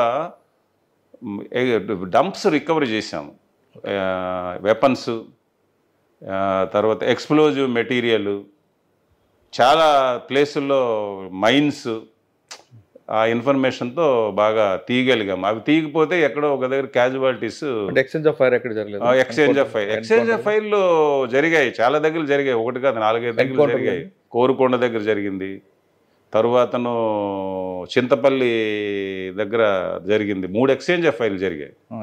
ఎక్కడ ఎన్కౌంటర్ జరగలేదు నా టైంలో, ముందు జరిగాయి. కానీ వాళ్ళ వైపు ఎక్కువ అప్పర్ హ్యాండ్ ఉండేది కదండి అప్పుడు. ఉండేదండి. రైతు మన గిరిజనుల్ని ఎవరైతే వ్యాపారస్తులు ఉన్నారో వాళ్ళని ప్రతి సంవత్సరం ఒకరిద్దరిని వాళ్ళు డబ్బులు ఫండ్స్ రాబెట్టుకోవడానికి, ఒక థ్రెట్ క్రియేట్ చేయడానికి ఎవరైతే వాళ్ళ మాట వినలేదో వాళ్ళని ఎలిమినేట్ చేయటం, తద్వారా మెసేజ్ ఒకటి ఇచ్చి వాళ్ళు ఫండ్స్ కలెక్ట్ చేసుకోవటం అది జరుగుతుండేవి చూసుకొని. ఇప్పుడైతే అవి కొంచెం తగ్గాయి బాగానే. చూసుకొని సార్ ఎస్బీ తర్వాత ఎక్కడికి వచ్చారు మీరు? ఎస్బీ తర్వాత నేను సిటీకి వచ్చాను 97లో. మీనా గారు కమిషనర్ గారు అప్పుడు, ఆర్పి మీనా గారు. ఆర్పి మీనా గారి దగ్గర రిపోర్ట్ అయిన తర్వాత నా గురించి ఆయన తెలుసుకున్న తర్వాత స్లమ్ పోలీస్ స్టేషన్ కంచరపాలెం, అక్కడ పేద ప్రజలు ఉంటారు, మీ గురించి విన్నాను, మీకు అక్కడ పోస్ట్ చేస్తాను, చేయండి అని చెప్పేసి ఆయన ఆ వర్డింగ్ అన్నారు. చేసి నేను కంచరపాలెం వచ్చాను. కంచరపాలెంలో 4.5 years SHOగా చేశాను. చేసి కంచరపాలెం అనగానే మనకి రైల్వే ట్రాక్, గంజాం వాళ్ళు అంతా రౌడీ, అప్పటికి స్లమ్ ఆల్మోస్ట్ ఆల్ రౌడీస్ చాలా మంది ఉండేవారు. బర్మా క్యాంపు ఇవన్నీ ఉన్నాను. బట్ అక్కడ మీకు ఎప్పుడు ఛాలెంజ్ రాలేదు? అంటే నేను వచ్చిన తర్వాతను యాక్టివ్ రౌడీస్ని ఐడెంటిఫై చేశాను. రౌడీ చాలా మంది ఇప్పటికి కూడా ఓ పోలీస్ స్టేషన్లో 40 మంది రౌడీలు ఉన్నారంటే అందరూ యాక్టివ్గా ఉండరు. 2-3 పోలీస్ స్టేషన్లు యాక్టివ్గా ఉంటారు. అలాగా నేను కొంతమంది రౌడీ షీటర్స్ని ఐడెంటిఫై చేసి వాళ్ళందరి మీద PD act, first time PD act, 6 పైన పీడీ యాక్ట్ పెట్టడం, వారిని రిమాండ్ చేయటం, దాంతో రౌడీ యాక్టివిటీస్ని కంట్రోల్ చేశాము. అదేవిధంగా అన్వాంటెడ్ పర్సన్స్ మీద రౌడీ షీట్ని కూడా క్లోజ్ చేయించాను సిపి గారితో చెప్పి. అది ఒకటి మాకు చాలా పేరు వచ్చింది. కానీ ఆర్పి మీనా గారు ఎప్పుడు ఎవరినో కొట్టమని చెప్తాడు తప్ప స్మూత్గా పోరు ఆయన. అంటే స్మూత్గా పోరంటే నా మీద ఆయనకు అంత నమ్మకం ఉండేదన్నమాట. నేను ఏది చెప్పినా ఆయన కాదనేవారు కాదు. రెండవది ఏంటంటే నేను ఎక్కువగా ఎఫ్ఐఆర్లో రిజిస్టర్ చేయడానికి ప్రిఫర్ చేసేవాడిని కాదు. ఏదో అఫెన్స్, హీనస్ అఫెన్స్ అయితే తప్ప అదర్వైజ్ నేను ఎఫ్ఐఆర్ వరకు వెళ్ళేవాడిని కాదు. 2 పార్టీలను పిలిచి, పెద్దలను పిలిచి కాంప్రమైజ్ చేసి పంపించేవాడిని. దానివల్ల నాకు ఏరియాలో మంచి పేరు, అందరి దగ్గర గుడ్ విల్ వచ్చింది. ఎందుకంటే పెద్దలను కూడా ఇన్వాల్వ్ చేసి పార్టీని, ఈవెన్ ప్రెస్ మీడియాలో ఇది రాజీల్ పోలీస్ స్టేషన్ అని రాశారు. రాజీల్ పోలీస్ స్టేషన్ రాస్తే అందరినీ పిలిచాను ఒకరోజు. రాజీల్ police police officer is first judge. నేను వాళ్ళు రాజీ అవుతామంటే నేను డెఫినెట్గా నేను రాజీ చేస్తాను. మరి మీరు ఎగ్నిస్ట్గా రాస్తున్నారు, ఈ కోర్టుకు వెళ్ళి చేసేది ఏముండదు, మళ్ళీ కక్షలు పెంచడం తప్ప కానీ అని చెప్పేసి నేను 80% కేసులు నేను పెద్దల్ని పెట్టి, పార్టీల మధ్యలో పెట్టి కాంప్రమైజ్ చేసేవాడు. నేను కాంట్బట్ అయితే ఎఫ్ఐఆర్ పెట్టి కోర్టుకు పంపించడం తప్ప నేను ఆ రకమైన థింకింగ్ నాకు. కానీ మీరు ఎక్కువ రోడ్ల మీద వాయించేవారు కదా. అది ఇప్పుడు ఐడెంటిఫైడ్ బ్యాడ్ ఫెలోస్ని పోలీస్ స్టేషన్ బయట తీసుకొచ్చి ఆ రోజుల్లో అందరూ చూడాలి బ్యాడ్ ఫెలోస్కి. ఎందుకంటే ఒకటి గుర్తుపెట్టుకోండి, ఏరియాలో చాలామంది బ్యాడ్ ఫెలోస్ మీద కంప్లైంట్ చేయడానికి కానీ దానికి ముందుకు రాలేరు. పోలీస్ ఆఫీసర్ అటువంటి పర్సన్స్ని ఐడెంటిఫై చేసి వారిపైన ఉక్కుపాదం మోపి లేదా వారిని కొంచెం చేస్తే చాలా ఆనందపడతారు. వాడు కూడా ఏరియాలో చూసారు, వాడు పిన్ డౌన్ చేయటం అనమాట. నేను ఆ రకంగా చేసేవాడిని అనమాట. ఎక్కువగా ఏరియాలో పలానా వాడి వల్ల భయం ఉందంటే వాడిని తీసుకురావటం, ప్రజలు ఎదురుగానే వాడిని పిన్ డౌన్ చేయటం చేసినందువలన కంచరపాలెంలో అంటే అప్పుడు ప్రజలు కూడా హర్షించేవారు కదండి. హర్షించేవారు. ఇప్పుడైతే ఎవరిని కొట్టలేం కదా. ఆ రోజుల్లో మరి పోలీస్ స్టేషన్ బయట జనాలు చూడాలి బ్యాడ్ ఫోలేని పోలీసు అసాల్ట్ చేశారని తెలియాలనే ఉద్దేశంతో బయటకు తీసుకొచ్చి చేసేవాళ్ళం. ఇప్పుడు ఇట్ నాట్ పాసిబుల్. సార్ అప్పట్లో మీరు ఆ పనిష్మెంట్తో పాటు ఎక్కువగా సోషల్ పనిష్మెంట్ ఇచ్చేవారట మీరు కంచరపాలెంలో రౌడీలకి. అంటే రోడ్డు ఊడిపించడం, నేను తప్పు చేశాను, నన్ను క్షమించండి అని మెడలో బోర్డు వేయడం, అది కరెక్ట్ కాదులేండి. అది ఎప్పుడు నాకు తెలిసినంత వరకు నేను రోడ్డు బట్టలు లేకుండా కొట్టడం అయితే నేను కొట్టేవాడిని, కానీ ఆ రకమైన మీ స్టేషన్లో మీ లిమిట్స్లో ఎవరైనా రౌడీ కానీ ఎక్కువ జుత్తు ఉన్నా సార్ ఒప్పుకునేవారు కాదట కదా. అంటే కొంచెం నేను వాళ్ళకి చెప్పేవారు, ఏంట్రా అది మీ బిహేవియర్ అని. ఎందుకంటే ఒకరోజు కోర్టులో ఒక మర్డర్ కేసులో ట్రయల్కి వెళ్ళాను. ట్రయల్ అబ్జర్వ్ చేయడానికి వెళ్తే అందులో 7 ముద్దాయిలు మన సినిమాలో చూసినట్టు వాళ్ళు బిహేవియర్ అంటే డ్రెస్ ప్యాటర్న్ కానీ హెయిర్ స్టైల్ కానీ చూస్తే నాకు కొంచెం బాధ అనిపించింది. కోర్టు మీద కూడా వీళ్ళకి గౌరవం లేదు, ట్రైల్లో కూడా ఇలాగొచ్చారని చెప్పేసి ఆ తర్వాత అందరినీ పిలిచి వార్న్ చేయటం జరిగింది. అందరూ అని ఆ రకమైన వాళ్ళు నెక్స్ట్ కనబడేటప్పుడు కొంచెం నీట్గా, ఇది 1 టౌన్లో చేశాను అప్పుడు కూడా ఆ రకంగా పిలిచి చెప్పేవాడిని, నీట్గా చేసుకోకపోతే మీ మీద బ్యాడ్ వ్యవహారం వస్తుంది, మీరు దృష్టిలో పడిపోతారు పోలీస్ దృష్టిలో అని చెప్పడం అది ఉండేది. సార్ కంచరపాలెం తర్వాత అండి వన్ టౌన్కి వెళ్ళాను. వన్ టౌన్ కూడా ఆల్మోస్ట్ అది కూడా స్లమ్ పోలీస్ స్టేషన్, రైలు వీధి, జాలర్ వీధి, అక్కడ కూడా 1 year చేశాను. అందరితో అంటే పబ్లిక్లో పెనిట్రేట్ అయ్యేవాళ్ళం. అందుకని ఎక్కడ కూడా ఉండేటంటే పబ్లిక్ తగు వచ్చిందంటే పార్టీ వాళ్ళ పెద్దలను పిలవటం, కాంప్రమైజ్ చేయటం చేసినందువల్ల నాకు చాలా సాటిస్ఫాక్షన్. అంటే కేసులు పెట్టి ఏదో అరెస్ట్ చేసేసాను కాకుండా ఇద్దరిని కాంప్రమైజ్ చేసి పంపిస్తే నేను చాలా హ్యాపీ ఫీల్ అయ్యేవాడిని. అది నేను పోలీసులో మొత్తం నా ఎంటైర్ కెరియర్లో కాంప్రమైజ్ అయ్యి వెళ్తేనే నేను ఎక్కువ సాటిస్ఫై అయ్యేవాడిని. అది కరెక్ట్. అది కూడా కక్షలు పెంచుకోవడం తప్ప ఏముండదు. కోర్టుకు వెళ్తే పనిష్మెంట్. ఇప్పుడు లోక్ అదాలత్ అంటున్నారు, కోర్టే కాంప్రమైజ్ చేయమంటుంది. అది ఫస్ట్ పోలీస్ ఆఫీసరే ఈ రికార్డ్ డెవలప్ చేసుకోవటం, లేకపోతే వాళ్ళని రిమాండ్ చేయటం, లేకపోతే వాళ్ళు డబ్బులు ఖర్చు పెట్టించడం కాకుండా మనమే రాజీ చేసాం అనుకోండి ఇనీషియల్ స్టేజ్లో హ్యాపీగా ఉంటారు. అంటే అప్పుడు జరిగింది కానీ ఇప్పుడు జరగట్లేదు. ఇప్పుడు కొంచెం కష్టం. ఆఫీసర్స్ కూడా ఆ రోజుల్లో నాకు మీనా గారు కానీ, తరువాతను కోడే దుర్గాప్రసాద్ గారు కానీ, ఏకే ఖాన్ గారు కానీ నాకు సపోర్ట్ చేశారు. నా మెంటాలిటీకి వాళ్ళు ఎవరైనా కొంచెం ఇలా జరిగిందని అంటే ఫోన్ చేసి అడిగేవారు తప్ప ఎప్పుడు చెప్పలేదు. తర్వాత నేను నా సర్వీసులో కూడా సబార్డినేట్స్ ఎవరికి నేను ఒక మెమో ఇవ్వలేదు, ఒక పనిష్మెంట్ గురించి ప్రపోజ్ చేయలేదు. నేను కూడా ఒక మెమో కానీ ఒక పనిష్మెంట్ కానీ తీసుకోలేదు. ఇప్పుడు అవసరమైతే కొంచెం కేకలు వేయటం, కొంచెం కమెంట్ చేయడం తప్ప కానీ ఆన్ పేపరు నేను తీసుకోలేదు పనిష్మెంట్. నేను ఎవరికి రిటైర్ అయినంత వరకు అది ఒక హ్యాపీ నాకు. నా వలన ఎవరు నేనేదో ఛార్జ్ మెమోలు ఇవ్వటం అది లేదు. అంటే ఏసీఆర్ ఖరాబ్ చేయలేదు ఎవరికి నేను. సార్ 1 టౌన్ తర్వాత ఎక్కడికి వచ్చారు? 1 టౌన్ తర్వాత ప్రమోషన్ వచ్చిందండి. ఇన్స్పెక్టర్ ప్రమోషన్ 2021లో వచ్చింది ప్రమోషన్ ఇన్స్పెక్టర్గా. వచ్చిన తర్వాతను విజిలెన్స్ అండ్ ఎన్ఫోర్స్మెంట్ చేశాను. వైజాగ్లో 5 years చేశాను సిఐగా. విజిలెన్స్లో ఎన్ఫోర్స్మెంట్ 2021లో వచ్చింది కాదనుకుంటాను. 2001లో వచ్చి ఉంటుంది. 2002లో వచ్చింది. 2002లో వచ్చింది. 2011లో డిఎస్పీ అయ్యాను. విజిలెన్స్ ఇన్స్పెక్టర్ ఎక్కడ? విజిలెన్స్ ఓన్లీ వైజాగ్లోనే ఇన్స్పెక్టర్ చేశాను. సార్ మీకు ఎంత పవర్ ఉంది కదా, మీ అన్నయ్యలు మినిస్టర్స్, మరి మీరు లా అండ్ ఆర్డర్ ఎందుకు తీసుకోలేదు? అంటే లా అండ్ ఆర్డర్ సిఐ వరకు చేశాను. ఎక్కడ చేశారు? సిఐ వరకు మరి కంచరపాలెం పోలీస్ స్టేషన్లో మళ్ళీ again 2.5 years law and order SHO చేశాను. ఓకే, అది ఒక్కటే. సాంబశివరావు గారు, రవిప్రకాష్ గారు ఇక్కడ సిఐగా ఉండేవారు. డీసీపీ ఉంటుంది సిఐ. ఇప్పుడు మొన్న భీమవరం ఎస్పీఐ రిటైర్ అయ్యాడు కదా. ఓకే, రవిప్రకాష్ గారు. ఆయన by that time CI law and order Kancharapalem. మరి ఆయన సాంబశివరావు గారు ఆయన్ని తీసేసి నన్ను అక్కడ ఎస్హెచ్ఓ, కాంగ్రెస్ గవర్నమెంట్లో నన్ను అక్కడ ఎస్హెచ్ఓగా పెట్టారు. అది గ్రేట్నెస్ ఆఫ్ సాంబశివరావు.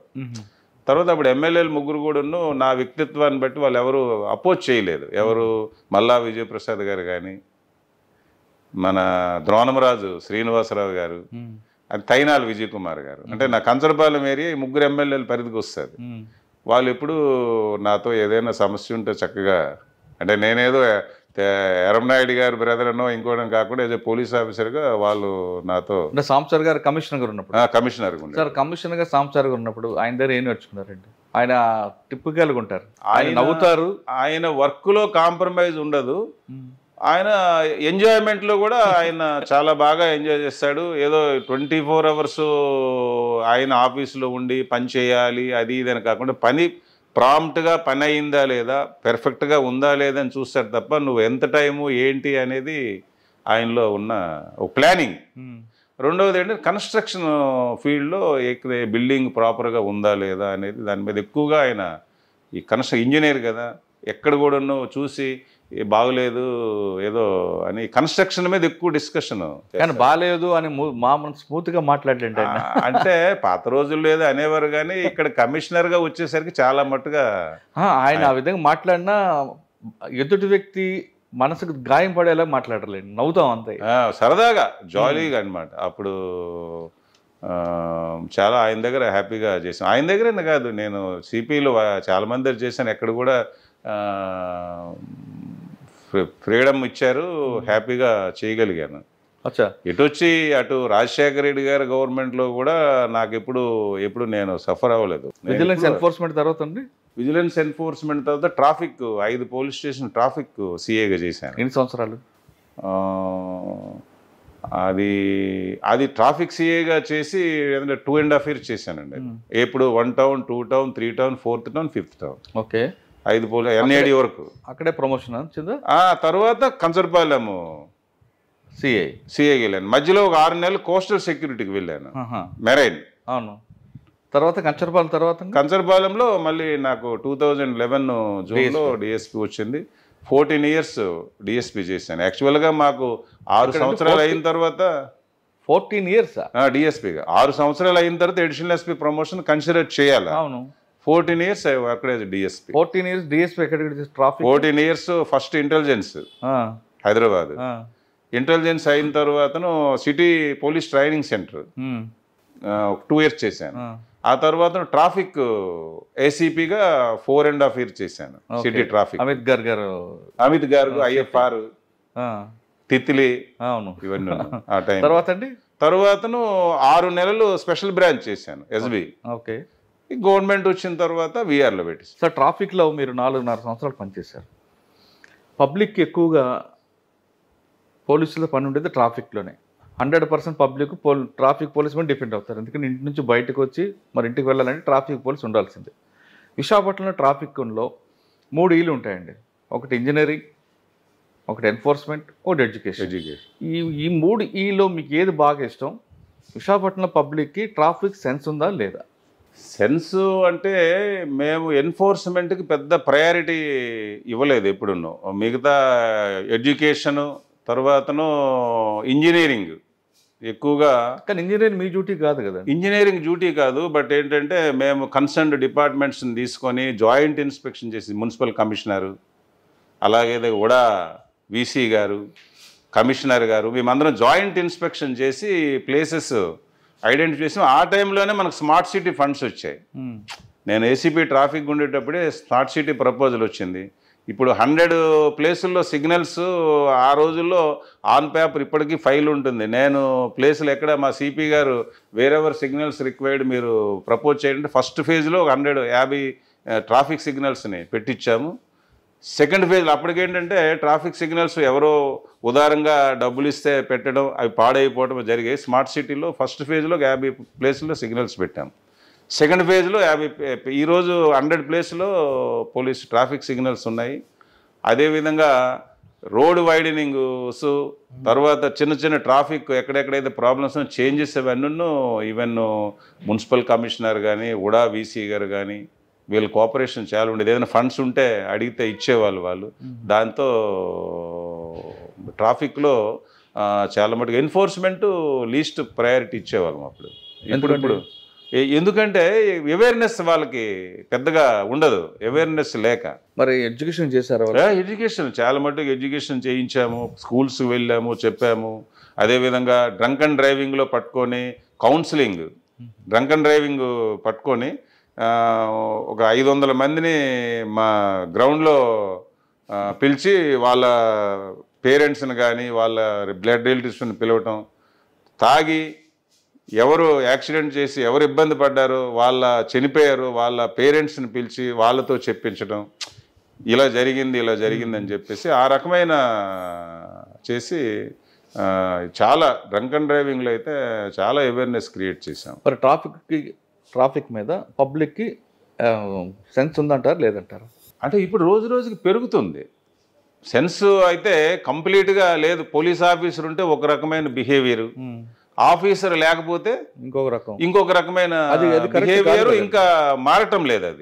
అది కరెక్ట్ కాదు. అది కాదు. ట్రాఫిక్ సెన్స్ అనేది పెరగాల, చాలా తక్కువగానే ఉంది ట్రాఫిక్ సెన్స్. ఆఫీసర్ ఉంటే ఒక రకమైన యాటిట్యూడ్ ఉంటుంది పబ్లిక్లో. సెల్ఫ్ డిసిప్లిన్ అనేది చాలా మందిలో తక్కువ. ఎందుకండి ఆ విధంగా తయారవుతున్న కారణం ఏమనుకోవచ్చు? నిర్లక్ష్యం లేక, లేదు ఎవరైనా పట్టుకుంటే మళ్ళీ ఏం చేయలేరు అనే ధీమా? అంటే నేను ఇప్పుడు చెప్తుంటాను, పబ్లిక్ క్వశ్చన్ చేసే తత్వం ఉండాలి. ఇప్పుడు అన్ని దగ్గరలో పోలీసు ఉండలేరు. ఇప్పుడు సపోజ్ ఒక ఆయన ఎగ్నిస్ట్ వేలో ఎవరో వస్తున్నారు, ఎవరో ఈవెన్ కామన్ సిటిజన్ కూడా ఎందుకు ఇలా వస్తున్నవి తప్పని ప్రశ్నిస్తే అలా ప్రశ్నించిన నాడు ప్రతి ఒక్కడు సెటరేట్ అవ్వడానికి ఒక అవకాశం ఉంటుంది. కరెక్ట్. అలా ప్రశ్నిస్తే వాడితో గొడవ పడతాడు కదా. అంటే గొడవ పడతాడంటే you're having right, every citizen is a police officer. Criminal procedure కోడ్లో ప్రతి పౌరుడు పోలీస్ అనేది ఒక వర్డ్ ఉంటుంది అక్కడ ఉంది. కానీ అవతల వ్యక్తి గొడవ పడి వీడితో ఘర్షణ పడతాడు, నాకెందుకు హెడ్ అని అది ఆ తత్వం మారాలంటున్నాను నేను. పబ్లిక్లో ప్రశ్నించే, తప్పు చేసేవాడిని ప్రశ్నించే తత్వం వస్తూనే ఇరెగ్యులారిటీస్ తగ్గుతాయి, కరప్షన్ తగ్గుతుంది, అన్నీ తగ్గుతాయి. ప్రశ్నించే తత్వం అనేది పబ్లిక్లో రావాలి, ప్రశ్నించే తత్వం. అది లేకపోతే సొసైటీ సెటిల్ అవ్వడం కష్టం. అంటే నా ఒపీనియన్ చెప్తాను. ట్రాఫిక్ తర్వాత మీరు ట్రాఫిక్ అయిపోయిన తర్వాతను అదే చెప్పాను కదా, ట్రాఫిక్ అయిపోయిన తర్వాత ఎస్బీఐ అయిపోయిన తర్వాతను విఆర్లో పెట్టారు. విఆర్ అయిపోయిన తర్వాత పెదవేగి ఏలూరు జిల్లాలో ట్రైనింగ్ సెంటర్లో. సార్ విఆర్లో మీరు ఉన్నప్పుడు మీరు వెళ్ళి మీ ఆఫీసర్ని అడిగారు ఎప్పుడైనా, నన్ను ఎందుకు విఆర్లో పెట్టారండి 2.5 సంవత్సరం? నేను గౌతమ్ సవంగ్ గారికి ఒక 10 తడవలు కలిశాను, కలిసి రిప్రజెంటేషన్ ఇచ్చాను. నాకు ఎక్కడో ఒక దగ్గర ఎనీవేర్ ఇందా ఏపీ ట్రాక్ రికార్డ్ బాగానే ఉంది కదండి. అంటే మరి వాళ్ళ చేతిలో ఏమీ లేదు. ఇప్పుడు గౌతమ్ సవంగ్ గారు రిప్రజెంటేషన్ తీసుకునేవారు, అయిపోయింది అంతే. దానికి ఏదైనా రిజల్ట్ వస్తుందని చూడటం తప్ప వేరే మీరు మాట్లాడితే ఏమనేవారు సవంగ్ గారు? చూస్తాం అనేవారు సవంగ్ గారు. నేనేంటంటే రిప్రజెంటేషన్లో కూడా ఎనీవేర్ ఎక్కడో ఒక దగ్గర ప్లేస్మెంట్ ఇవ్వండి, పోస్టింగ్ ఇవ్వండి అని. 1-2 రిప్రజెంటేషన్ అయితే విఆర్లో శాలరీస్ ఇవ్వట్లేదు, ఒక 3 lakhs నాకు అడ్వాన్స్ అడిగారా ఇవ్వండి అని కూడా. తర్వాత నా శాలరీ వచ్చిన తర్వాత రికవరీ చేద్దామని చెప్పేసి అందరూ పెట్టారు మా బ్యాచ్మేట్స్. నేను కూడా ఒక అప్లికేషన్ ఇచ్చాను, దానికి కూడా ఏమి విఆర్ పీరియడ్లో. ఓకే. తర్వాత ఏలూరులో ఇచ్చారా? Eluru training centre. అక్కడ ఎంతకాలం చేశారు? 2.5 years చేశానండి. అంటే 2.5 years విఆర్, 2.5 years ఏలూరు. తర్వాత ఏలూరు వచ్చిన తర్వాత ఇంకా ఓన్లీ ఆగస్టు 18th ఇక్కడికి ట్రాన్స్ఫర్ ఆర్డర్ ఇచ్చారు. 31st రిటైర్ అయ్యాను ప్రమోషన్ తీసుకొని. 30th ప్రమోషన్ వచ్చింది అడిషనల్ ఎస్పీగా, 31st రిటైర్ అయిపోయాను. ఒక్కరోజు అడిషనల్ ఎస్పీ. ఓకే సార్, మీకు మొత్తం కెరీర్లో తీసుకుంటే ఒక దగ్గర అచ్చెన్నాయుడు గారిని అరెస్ట్ చేస్తారు, ఆ ఇష్యూ పొలిటికల్ కలర్ అనుకోండి. మీరు ఆఫీసర్గా ఉన్నారు, పోలీస్ ఆఫీసర్గానే, కానీ ఏం చేయలేను అన్న ఒక బాధ ఏమైనా ఉందా మీకు ఆ రోజు? బాధ అంటే అన్యాయంగా అరెస్ట్ చేశారు అనే బాధ ఉండేది. తర్వాత నేను యాజ్ ఏ పోలీస్ ఆఫీసర్ నాకు కొంత ఐడియా ఉంటుంది కాబట్టి నేను రికార్డ్స్ అన్నీ ఒకసారి స్టడీ చేయటం, అంటే ఎలా వాళ్ళు ఏ రకంగా కేసు ఫాల్స్ కేసుని ఇంప్లికేట్ చేశారు అనేది చూసి నేను కొంత స్టడీ చేసి నేను బెయిల్కి ఆర్గ్యూ చేసే అడ్వకేట్స్కి కొంత ఫీడ్బ్యాక్ అయితే నేను ఇచ్చేవాడిని. అంత స్టడీ చేసి ఇలా చేశారు, ఇది కరెక్ట్ కాదు, ఇది చేశారు, ఇది కరెక్ట్ కాదు, ఈ యాంగిల్లో ఇవన్నీ పొరపాట్లు ఉన్నాయి కాబట్టి దీన్ని మీరు ప్రొజెక్ట్ చేసి బెయిల్ అప్లై చేసేటప్పుడు అడ్వకేట్ గారికి కొంత ఫీడ్బ్యాక్ ఇచ్చేవాడిని. అందులో కొంత తృప్తి నాకు తీసుకున్నాను. ఓకే సార్, మీ డిపార్ట్మెంట్లో వచ్చేసరికి మీ అన్నయ్య గారు ఇద్దరు, మీ అన్నయ్య గారు కానీ మీ తమ్ముడు కానీ తర్వాత ఇద్దరు బాగానే ఉన్నారు. మీ డిపార్ట్మెంట్లో మీరు పనిచేసిన టైంలో మీకేం అవసరం వచ్చినా ఏ పోస్టింగ్ కోసం పొలిటికల్ ఇన్ఫ్లుయెన్స్ వాడకుండా మీ బ్యాచ్మేట్స్ మాత్రం సహకరించేవారట ఎందుకు? అంటే బ్యాచ్మేట్స్, మా బ్యాచ్మేట్స్ అని కాదు, ఎవరు ఇప్పటికి కూడా ఎవరైనా ఏదైనా ఒక రిక్వెస్ట్ చేస్తే నేను ఇమీడియట్గా తమ్ముడితో మాట్లాడి చేయగలిగిన. మీరెందుకు వాడుకోరు అది? నాకు వాడుకోవడం అంటే నాకు ఎప్పుడు నేను ప్రైమ్ పోస్టులు చేద్దామన్న కోరిక నాకు లేనప్పుడు నాకు అవసరం ఏముంది. తెలుగుదేశం గవర్నమెంట్ వచ్చిన తర్వాతను మీడియాలో అచ్చెన్నాయుడు గారు బ్రదర్కి పోస్టింగ్ లేదు, చేయట్లేదని కొన్ని మీడియాల్లో కథనాలు వస్తుండే. వచ్చినప్పుడు నాకు వైజాగ్ విజిట్ అప్పుడు డీజీ గారు పిలిచారు, నువ్వెందుకు లా అండ్ ఆర్డర్ చేయాలి కదా అని. అదేవిధంగా ఇంటెలిజెన్స్ డీజీ గారు వెంకటేశ్వరరావు గారు కూడా మెస్కి పిలిచారు, why are rejecting law and order posting. అలాగే మన యోగానంద గారు సిపి గారు, నువ్వు ఎక్కడో ఒక దగ్గర పోస్టింగ్ వెళ్ళు, అంతే వాళ్ళు సమాధానం చెప్పలేకపోతున్నారు, ఎందుకు గవర్నమెంట్ వచ్చిన తర్వాత కూడా ఈయన పోస్టింగ్ లేదని. నేను లా అండ్ ఆర్డర్ చేయను సార్, చేసి ఈయన అది చేశాడు ఇది చేయలేదు, పార్టీ పరంగా ఈ రకమైన ఇబ్బందులు నేను ఫేస్ చేయలేను. ట్రాఫిక్ అనుకోండి, నేను ఏదో ఎన్ఫోర్స్మెంట్ ఇవన్నీ ఎడ్యుకేషన్ ఇవన్నీ ఉంటాయి కాబట్టి ప్రాబ్లం లేదు. నేను లా and order I don't want law and order చెప్పాను నేను. కాబట్టి నాకు రికమెండింగ్ అవసరం, లా అండ్ ఆర్డర్ కావాలనుకుంటే రికమెండ్ చేయాలి, అవసరం లేదు. బట్ బ్యాచ్మేట్స్ కానీ ఎవరిగా బ్యాచ్మేట్స్ అని కదా, ఎవరైనా వస్తే ఏదైనా సపోజు ఏదైనా ఎవరైనా పనిష్మెంట్స్ ఉన్నాయి, దానికి ఏదో జెన్యున్కి అంటే ఏముంది, తమ్ముడితో మాట్లాడి ఏదైనా అవకాశం ఉంటే హెల్ప్ చేయమని చెప్పేసి మాత్రం నేను రామ్మోహన్ నాయుడుకి చెప్తాను. ఇప్పటికైనా ఏదైనా ఉంటే అన్నీ అవుతాయి, పనులన్నీ అవ్వు. పబ్లిక్లో చాలా కోరికలు ఉంటాయి, బట్ ఆ కోరికలు అవ్వదు. ఎందుకంటే గవర్నమెంట్ రూల్స్ రెగ్యులేషన్స్ తర్వాత ప్రొసీజర్స్ ఉంటాయి కదా, ఆ ప్రొసీజర్స్లో ఎక్కడైనా డిలే అయితే మన తరఫు నుంచి కొంత సాయం పవర్ ఉందని మనం చేయలేము. అది నేను చెప్పను కూడా ముందే చెప్తాను, అటువంటి లేదు. ప్రొసీజర్లో ఎక్కడైనా చేయగలిగింది ఇబ్బంది లేదంటే I will request my brother and my son. అది ఇప్పటికీ ఉంది, ఎప్పుడు ఉంటుంది. మనకేదైనా ఇప్పుడు నా గదికి ఎవరికి వస్తారు, ఎవరికో ఫోన్ చేస్తే ఏదో ఇది పని అవుతుంది అంటే చేస్తాను, జెన్యూన్ అయితే చేస్తాను. జెన్యూన్ కాకపోతే చేయను, తప్ప ఎలా చేస్తానని చెప్తాను. అంటే మీరే స్క్రూటినీ చేస్తారు ఇక్కడ? చేస్తాను. అది ఒక్కొక్కసారి తడవలు అయితే వీడు తప్పు చేశాడు, అవతల పార్టీ వాళ్ళతో మాట్లాడి వీలైతే కొంచెం సర్దుబాటు చేసి కాంప్రమైజ్ చేయమని చెప్తాను తప్ప తప్పు చేసేవాడి వైపు నేను ఎప్పుడు ఒకళ్ళతో తీసుకోను.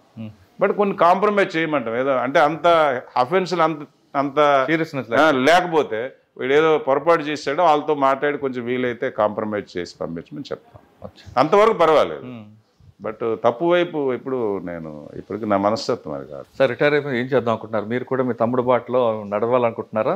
లేదు, మొదట 89 వరకు కంప్లీట్గా రాజకీయంలోనే తిరిగాను. మా అన్నయ్య ఇండిపెండెంట్, అంటే అది చిన్న ఎపిసోడ్ అనమాట. ఎలాంటిదంటే అన్నయ్య ఇండిపెండెంట్ ఎమ్మెల్యే అయ్యాడు. ఎమ్మెల్యే అయిన తర్వాతను ఎలక్షన్స్ వచ్చాయి. ఎలక్షన్స్ వచ్చేసరికి ఎంపీ ఎలక్షన్స్ వచ్చాయి. ఎంపీ ఎలక్షన్స్లో రాజీవ్ గాంధీ గారు చనిపోయారు. అవును. ఆ ఎలక్షన్స్లో ఇండిపెండెంట్స్ ఎవరికి సపోర్ట్ చేయాలా? ఇప్పుడు నేను ఇండిపెండెంట్, అన్నయ్య గారు శివాజీ గారు ఇండిపెండెంట్ ఎమ్మెల్యేస్. ఇండిపెండెంట్ ఎమ్మెల్యేస్ కాంగ్రెస్కి చేయాలా, తెలుగుదేశంకి చేయాలా? ఆ కన్ఫ్యూజన్లో ఉంటే ఫ్యామిలీ కానీ మేము కానీ, నేను కూడా డిస్కషన్లో ఉన్నాను. అందరం అనుకొని మనం ఎందుకు వాడికి సపోర్ట్ చేయడం వీళ్ళకి సపోర్ట్ చేయడం కాదు, మనమే ఇండిపెండెంట్గా ఒక ఎంపీగా పోటీ చేద్దాము, జిల్లా అంతా తిరుగుదాము, అప్పుడు మనకు ఇబ్బంది ఉండదు. లేకపోతే ఇండిపెండెంట్ తెలుగుదేశం చేశారు, ఇండిపెండెంట్ కాంగ్రెస్ సపోర్ట్ చేశారని అనుకోండి. ఎర్రంనాయుడు గారిని ఇండిపెండెంట్గా ఎంపీగా పోటీ చేయించాం. చేయిస్తే కొబ్బరి చెట్టు గుర్తు. అప్పుడు నేను ఆమ్దాల వలస కాన్స్టిట్యున్సీ ఇన్ఛార్జ్, అంటే ఒక్కొక్క కాన్స్టిట్యున్సీలో మేము ఉండి మొత్తం అన్నయ్య ఇండిపెండెంట్ కొబ్బరి చెట్టు గుర్తు పైన చేసినప్పుడు నేను ఆమ్దాల వలసలో కంప్లీట్గా అక్కడ ఒక రూమ్ తీసుకొని ఉండి ఆ ఏరియాలో తిరిగాను. తిరిగాము. బ్రదర్కి 80,000 ఓట్లు వచ్చాయి ఇండిపెండెంట్. అప్పుడు అప్పయ్య తెలుగుదేశం, కనితి విశ్వనాథం కాంగ్రెస్. కనితి విశ్వనాథం గారు గెలిచారు. అంటే అన్నయ్య గారు నిలబడినందువల్ల అప్పయ్య గారు ఓడిపోయారు. అదే ఓటు చీలిపోయింది, అది బాగా గుర్తు. అలాగా నేను 89 వరకు యాక్టివ్గా తిరిగాను. పాలిటిక్స్ చేస్తేనే సర్వీస్ చేయొచ్చు అనేది కాకుండా సర్వీస్ అనేది ఎప్పుడైనా చేయొచ్చు. పాలిటిక్స్ అనేది అది మన చేతిలో లేదు కదా. అది అంటే ఇప్పుడు రిటైర్మెంట్ అయిన తర్వాత మరి మీ ప్రయాణం ఎలాగెళ్తుంది? పోలీస్ ఆఫీసర్గా ఉన్నారు, ఉదయం లేచింది సాయంత్రం డ్యూటీ ఉండేవారు కాబట్టి ఒక టైం. దాని గురించి ఇంకేం నేను నిర్ణయం మొన్ననే కదా అయింది. ఫ్యామిలీ మెంబర్స్ వాళ్ళు డెసిషన్, నా డెసిషన్ కాదు. మేమంతా మా ఫ్యామిలీలో మేమంతా అనుకుంటాం. సార్ మీది ఉమ్మడి కుటుంబం, ఏ నిర్ణయం తీసుకున్నా మీరందరూ ఇప్పటికీ కూర్చొని మాట్లాడతాం. అంటే ఫంక్షన్కి వెళ్తాం, మాట్లాడుకుంటాం, అన్నీ. ఆ ఇబ్బంది ఏం లేదు. ఇప్పటికి కూడా ప్రతి ఫంక్షన్కి విలేజ్లో మా ప్రసాద్ అన్నయ్య గారు ఊర్లో ఉంటారు, ఆ ఇంటి దగ్గర కూర్చుంటాం. అక్కడే రామ్మోహన్ నాయుడు గారు పొలిటికల్లో అందరు ఫ్యామిలీ మెంబర్స్ అందరూ కలిసి డిసైడ్ చేసింది కూడా నిమ్మాడలోనే అందరం కూర్చొని రామ్మోహన్ నాయుడు చేసి, రామ్మోహన్ నాయుడు చంద్రబాబు నాయుడు గారు పాదయాత్రలో ఉంటే తెలంగాణలో రామ్మోహన్ నాయుడు ఫస్ట్ ముహూర్తం పెట్టి అక్కడ ఇంట్రడ్యూస్ చేసి తీసుకెళ్తాం. సార్ ఉమ్మడి కుటుంబం మీది, ఇప్పటికి ఎన్ని సంవత్సరాలు అయినా ఉమ్మడి కుటుంబంలో ఉండి మీరు నిర్ణయాలు తీసుకుంటున్నారు. ఇప్పుడు ఉమ్మడి కుటుంబం పూర్తిగా చిన్నవనం అయిపోయిందండి, మీది కాదు. ఇప్పుడు అంతా ఇండిపెండెంట్ ఫ్యామిలీస్ అయిపోయి ఉమ్మడి కుటుంబం ఉంటే బెనిఫిట్ ఏంటి, లేకపోతే బెనిఫిట్ ఏంటి, నష్టం ఏంటండి? ఉమ్మడి కుటుంబం ఉంటేనే బెనిఫిట్ అండి, లేకపోతే ఇంకేముంటుంది? మనుషుల మధ్యలో అభిమానాలు ఉండవు. తర్వాత కష్టాలు వచ్చేటప్పుడు కష్ట సుఖాల్లో మనకి పలకరించే వాళ్ళు, ఆదుకునే వాళ్ళు ఉండరు. ఉమ్మడి కుటుంబంలో లేనందువల్లనే నష్టాలు జరుగుతున్నాయి. వాళ్ళ డిసిప్లిన్ ఉండదు, విలువలు ఉండవు. ఉమ్మడి కుటుంబం ఉంటే ఇవన్నీ ఉండేవి. పాత రోజుల్లో కలిసేవారు. ఎవరైనా తప్పు బ్యాడ్ దీంట్లోకి వెళ్ళేవారు కాదు. ఇప్పుడు ఏంటంటే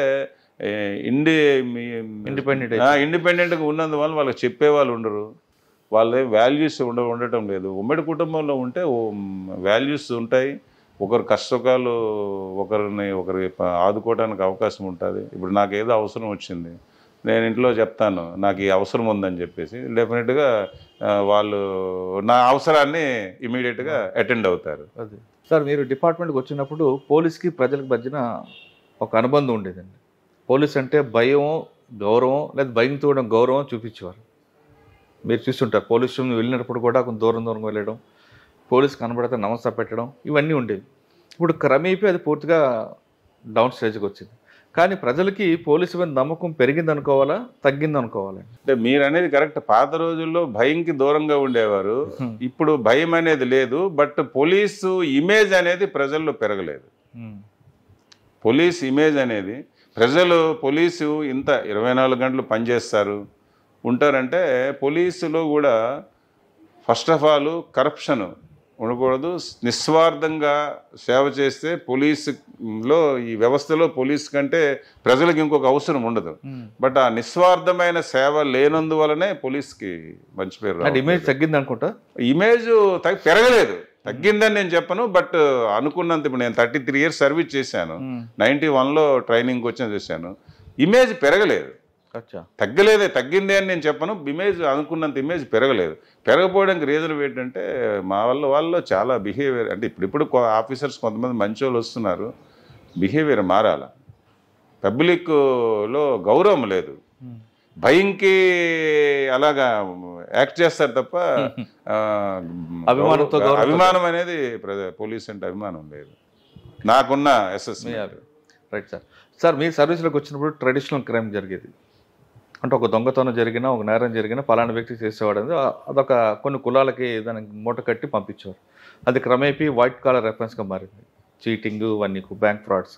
ఇప్పుడు ప్రజెంట్ సైబర్ క్రైమ్లో మనకు మెయిన్ ఛాలెంజ్ కనిపిస్తుంది. ఎందుకంటే కంటికి కనిపించడు, కోట్లాది రూపాయలు కొట్టేస్తాడు. దాంట్లో ప్రివెన్షన్ బెస్ట్ అంటారా, డిటెన్షన్ బెస్ట్ అంటారా, అవేర్నెస్ బెస్ట్ అంటారా? ఫస్ట్ ఆఫ్ ఆల్ అవేర్నెస్ అండి. అవేర్నెస్ లేక చాలామంది సైబర్ ఫ్రాడ్స్లో ఇరుక్కున్నారు. ఫస్ట్ ఆఫ్ ఆల్ అవేర్నెస్ చాలా అవసరము. ప్రివెన్షన్ అనేది పోలీస్ ఆఫీసర్స్ కూడా చాలామందికి ఈ సైబర్ క్రైమ్ మీద ఇంకా అప్డేట్ అవ్వలేదు. చాలా ఫస్ట్ ప్రయారిటీ ఇప్పుడు సైబర్ క్రైమ్కి ఇవ్వాలి. అందరు ఆఫీసర్స్కి సైబర్ క్రైమ్ ట్రైనింగ్లో కూడా ప్రయారిటీ ఇస్తున్నారు. అది పెరగాల. ప్రివెన్షన్, ఒకసారి సైబర్ ఫ్రాడ్ జరిగిన తర్వాత ఇంకా మనము దాని డిటెక్షన్ అనేది 90% జరగదు. అంటే ప్రివెన్షన్, ఎడ్యుకేషన్ చాలా అవసరం. అవేర్నెస్, ప్రివెన్షన్ అవసరం. Awareness first. ఇప్పుడు సైబర్ ఫ్రాడ్ తెలియక మనం అన్ని తప్పులు చేస్తున్నాము. అది ప్రజలకు తెలియపరిస్తే చాలా మట్టుకు ప్రివెంట్ అవుతాయి. మన ముందు అవేర్నెస్ చేస్తేనే ప్రివెన్షన్ అవుతాయి. మీరు అన్నట్టు ఏంటంటే సైబర్ క్రైమ్ భవిష్యత్తులో ఇది చాలా ప్రయారిటీ ఇవ్వాల్సిన అవసరం ఉంది. సైబర్ క్రైమ్కి చాలా ప్రయారిటీ. ఎందుకంటే చాలా జిల్లాల్లో ఇంకా సైబర్ క్రైమ్స్ రిజిస్ట్రేషన్ కూడా కేసులు ప్రాపర్గా చేయట్లేదు. అక్కడ లోకల్ పోలీస్కి అర్థం కావట్లేదు కేసులు. అంటే ప్రతి జిల్లాలో ఒక సైబర్ పెట్టారు, బట్ అన్ని ఎఫ్ఐఆర్లు నమోదు అవ్వట్లేదు. దాంట్లో కూడా పెద్ద లెవెల్లో అయితేనే ఉంటుంది. అది 50 రూపాయలు, 100 రూపాయలు, అది కూడా ఏదో లిమిట్ పెట్టారు. ఇంతకంటే ఎక్కువైతే ఎఫ్ఐఆర్ కట్టండి అని. జనరల్గా ప్రతిదీ ఎఫ్ఐఆర్ కట్టాలి, బట్ ఎఫ్ఐఆర్లు ఎక్కువైపోతే నేను ఉద్దేశంతో. సార్, ఎఫ్ఐఆర్ ఎక్కువైతే నష్టం ఏంటండి? ఏమీ లేదు.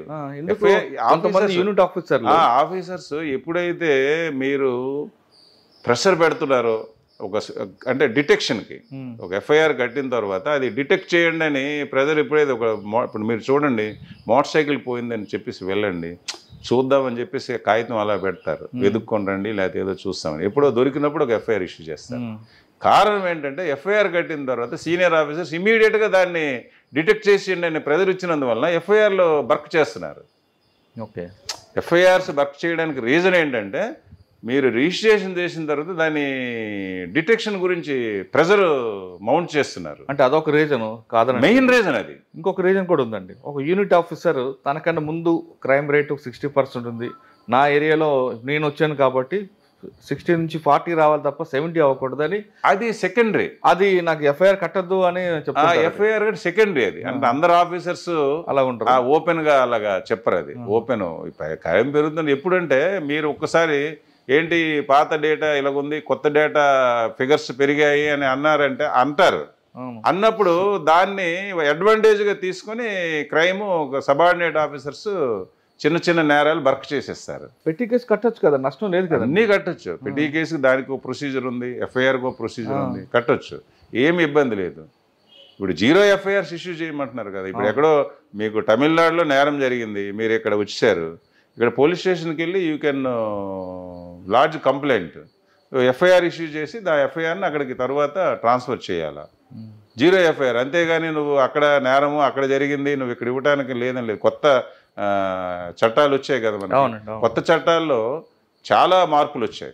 ఎందుకంటే పబ్లిక్కి మనం ఆన్సరబుల్ చేశారు. ఈవెన్ కోర్టులు కూడా ఇండిపెండెంట్గా మేము ఇష్టం వచ్చినట్టు వాయిదాలు వేసేస్తాము, ఇన్ని రోజుల తర్వాత మేము వాయిదా వేస్తాం కదా, ప్రతిదానికి టైం బౌండ్ పెట్టారు. ఒక డాక్టర్ గారు పేషెంట్ వెళ్ళాడు, పోలీస్ ఆఫీసర్ ఒక ఇంజురీని పంపించారు డాక్టర్ గారి దగ్గరికి, పంపిస్తే సర్టిఫికేట్ ఇన్ని రోజుల్లో ఇవ్వాలనేది టైం బౌండ్ పెట్టారు. పాత రోజుల్లో అంటే డాక్టర్ గారు ఎప్పుడు ఇస్తే అప్పుడే పోలీస్ ఆఫీస్ తీసుకోవాలి. ఇప్పుడు ఈ కొత్త చట్టాల్లో అన్ని టైం బౌండ్ ఫిక్స్ చేశారు. తర్వాత సోషల్ ఇది పెట్టారు, అంటే యాక్ట్ పనిష్మెంట్స్ పెంచారు. అంటే సోషల్ మీరు అన్నట్టు టైం బాండ్ పెట్టారు కానీ పనిష్మెంట్కి మాత్రం టైం బాండ్ లేదండి.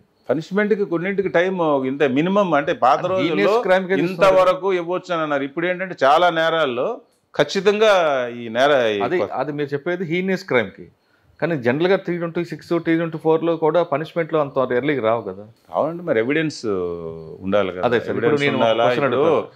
కేసు పెట్టినప్పుడు అంత సీరియస్నెస్ ట్రయల్కి వచ్చినప్పుడు ఉండదు. అంటే మేము చూసాం మర్డర్ కేసుల్లో కూడా చాలా ఒత్తిడిలు పనిచేస్తాయి, కాంప్రమైజ్ అయిపోతారు. ఇప్పుడు నేను చూసాము, మనం ఏదో చేసి కన్విక్షన్ ఇప్పించేద్దాం అనుకుంటాము, రియల్గా కంప్లైంట్ ఏం చేస్తారంటే అక్యూజ్డ్ పార్టీ ఎవరో లాయర్ గారు ఎవరో వాళ్ళతో మాట్లాడుకొని మానిటరీ బెనిఫిట్ అయిపోయింది మేము రాదు కదని చెప్పేసి అయినా సరే కోర్టులో హోస్టైల్ అయిపోతారు. అందుకని ఇప్పుడు ప్రభుత్వం ఏం చేసిందంటే కాంపన్సేషన్, అంటే విక్టిమ్స్ కాంపన్సేషన్ అనేది ఎప్పుడైతే పెట్టారో ఇటువంటివి తగ్గుతాయి. సపోజ్ ఇప్పుడు విక్టిమ్ కాంపన్సేషన్ అక్యూజ్డ్ దగ్గర నుంచి ఇప్పించగలిగారు అనుకోండి, వీడు కన్విక్షన్ వస్తుంది, కాంపన్సేషన్ వస్తుంది. మీకు అర్థమైంది కదా. పాత రోజుల్లో ఏంటంటే విక్టిమ్ అక్యూజ్డ్ పార్టీ విక్టిమ్కి ఏదైనా చేస్తే హోస్టైల్ అయిపోయేది.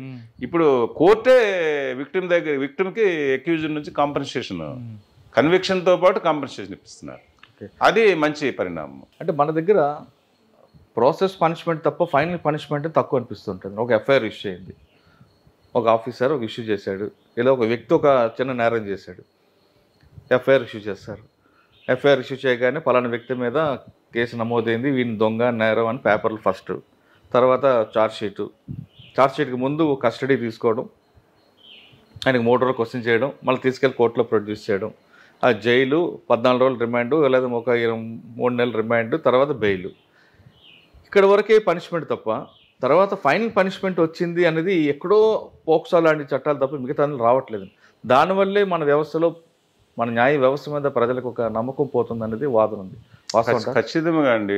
మీరేంటంటే కోర్టులో ట్రయల్ ప్రాసెస్ డిలే అయినందువలన కేసు అంతను ఆ ట్రయల్కి వచ్చే సమయానికి మొత్తం మీకు ఐఓస్ ఏం చెప్తారో తెలియదు, వాళ్ళు ఉండరు అక్కడ, సాక్షులు ఏం చెప్తారో తెలియదు, ఒక్కొక్కసారి ఫిర్యాదులు కూడా దొరకని పరిస్థితి ఉంటుందండి. ఎందుకంటే గ్యాప్ పెరుగుతుంది. గ్యాప్ పెరిగిపోయినందువల్ల వచ్చిన ప్రాబ్లం అదే. ట్రయల్ ఇమీడియట్గా అయిందనుకోండి, ఇప్పుడు ట్రయల్ ఇమీడియట్గా అవ్వాలంటే ఇంకా వ్యవస్థలో చాలా మార్పులు రావాలి. ఇప్పుడు పోక్సో కేసులో దానికి ఇన్ని రోజుల్లో ట్రయల్ చేయాలి ఉన్నందువల్ల కొన్ని కన్విక్షన్స్ వస్తున్నాయి. ఎందుకంటే ఆ నేరం గురించి ఆ బాధలో ఉంటారు కాబట్టి వాళ్ళు వచ్చి చెప్తారు. మీకు బాగా గ్యాప్ 14 సంవత్సరాల తర్వాత కోర్టులో ట్రయల్ అయితే ఏముంటుంది, కేసు ఎందుకు కన్విక్షన్ వస్తుంది, రాదు.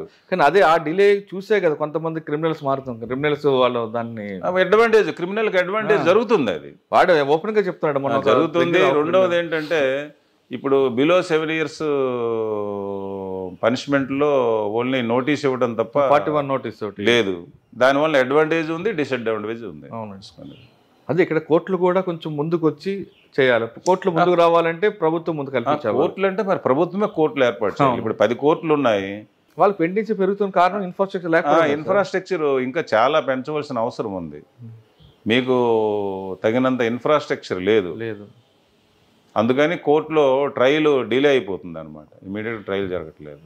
సార్ ఫైనల్గా చెప్పండి, పోలీస్ డిపార్ట్మెంట్లో వచ్చే వాళ్ళకి మీరు ఇచ్చే మెసేజ్? పోలీస్ డిపార్ట్మెంట్లోకి వచ్చేవారందరూ ప్రజలకి జనరల్గా అంటే పోలీస్ ఆఫీసర్ అనే వాడి దగ్గరికి ప్రతి సమస్యతో ప్రజలు పోలీస్ ఆఫీసర్ దగ్గరికి వస్తారు. ఈవెన్ డాక్టర్ దగ్గరికి పేషెంట్ ఒక్కరే వెళ్తారు. ఈవెన్ పేషెంట్స్ కూడా మాకు ఈ డాక్టర్ గారికి కొంచెం చెప్పండి సార్, హాస్పిటల్ చెప్పండి అని వచ్చిన సందర్భాలు కూడా ఉన్నాయి. అంటే పోలీస్ ఆఫీసర్ దగ్గరికి బాధపడే ప్రతి పౌరుడు వస్తాడు కాబట్టి దానికి తగినట్టు సేవ చేస్తేనే ఈ డ్యూటీని ఎంచుకోవాలి తప్ప అదర్వైజ్ ఈ డ్యూటీకి రావద్దని చెప్పేసి నా మెసేజ్ అండి. అంటే పోలీస్ ఆఫీసర్గా ఇక్కడికి వచ్చి ఇక్కడ ఎంజాయ్ చేద్దాము, ఎర్నింగ్ చేద్దాము అనే వాళ్ళు రాకూడదు. ఎందుకంటే పోలీస్ ఆఫీసర్ దగ్గరికి ప్రతి ఒక్కడు అంటే వింటే మనం ఇంత అదృష్టవంతులమా, మన దగ్గరికి ఇంతమంది వచ్చి ఇన్ని సమస్యలు చెప్పుకుంటున్నారని చెప్పేసి ఒక ఫీల్ ఉన్న వాళ్ళే ఇందులోకి రావాలి. నా మెసేజ్. ఓకే, ఒక వ్యక్తికి సమస్య వచ్చిందంటే ఖచ్చితంగా పోలీస్ దగ్గరికి వస్తారంటున్నారు ప్రభాకర్ గారు. ఒకవేళ డాక్టర్ దగ్గరికి వెళ్ళిన వ్యక్తి కూడా పోలీస్ దగ్గరికి వచ్చినప్పుడు ఆయన ఒక్కరే వస్తారు, సమస్య చెప్తారు. పోలీస్ డిపార్ట్మెంట్కి సంబంధం లేని డిపార్ట్మెంట్లో కూడా సమస్య వచ్చిందంటే ముందు ప్రజలు గుర్తుకొచ్చింది పోలీస్. ఒక కరెంటు పోయింది లేదా ఒక వరద వచ్చింది, ఏది వచ్చినా పోలీస్ అంటారు.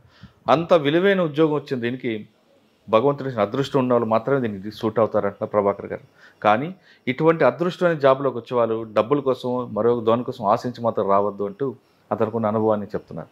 ప్రభాకర్ గారు ఎంత రాజకీయ కుటుంబం నుంచి వచ్చినా, అన్న సెంట్రల్ మినిస్టర్ అయినా, తమ్ముడు స్టేట్ మినిస్టర్ అయినా, కొడుకు సెంట్రల్ మినిస్టర్ అయినా, ఎక్కడ కూడా అతను పలుకుబడి అతని కోసం కాకుండా అతని దగ్గరికి వచ్చే వాళ్ళకి మాత్రమే అతను చూపించారు తప్ప వాళ్ళకి వినియోగించారు. కానీ తన కోసం ఎక్కడ వాడుకోలేదు. కాబట్టే ఆయన దాదాపు 2.5 సంవత్సరాలు వీఆర్లో ఉన్నారు.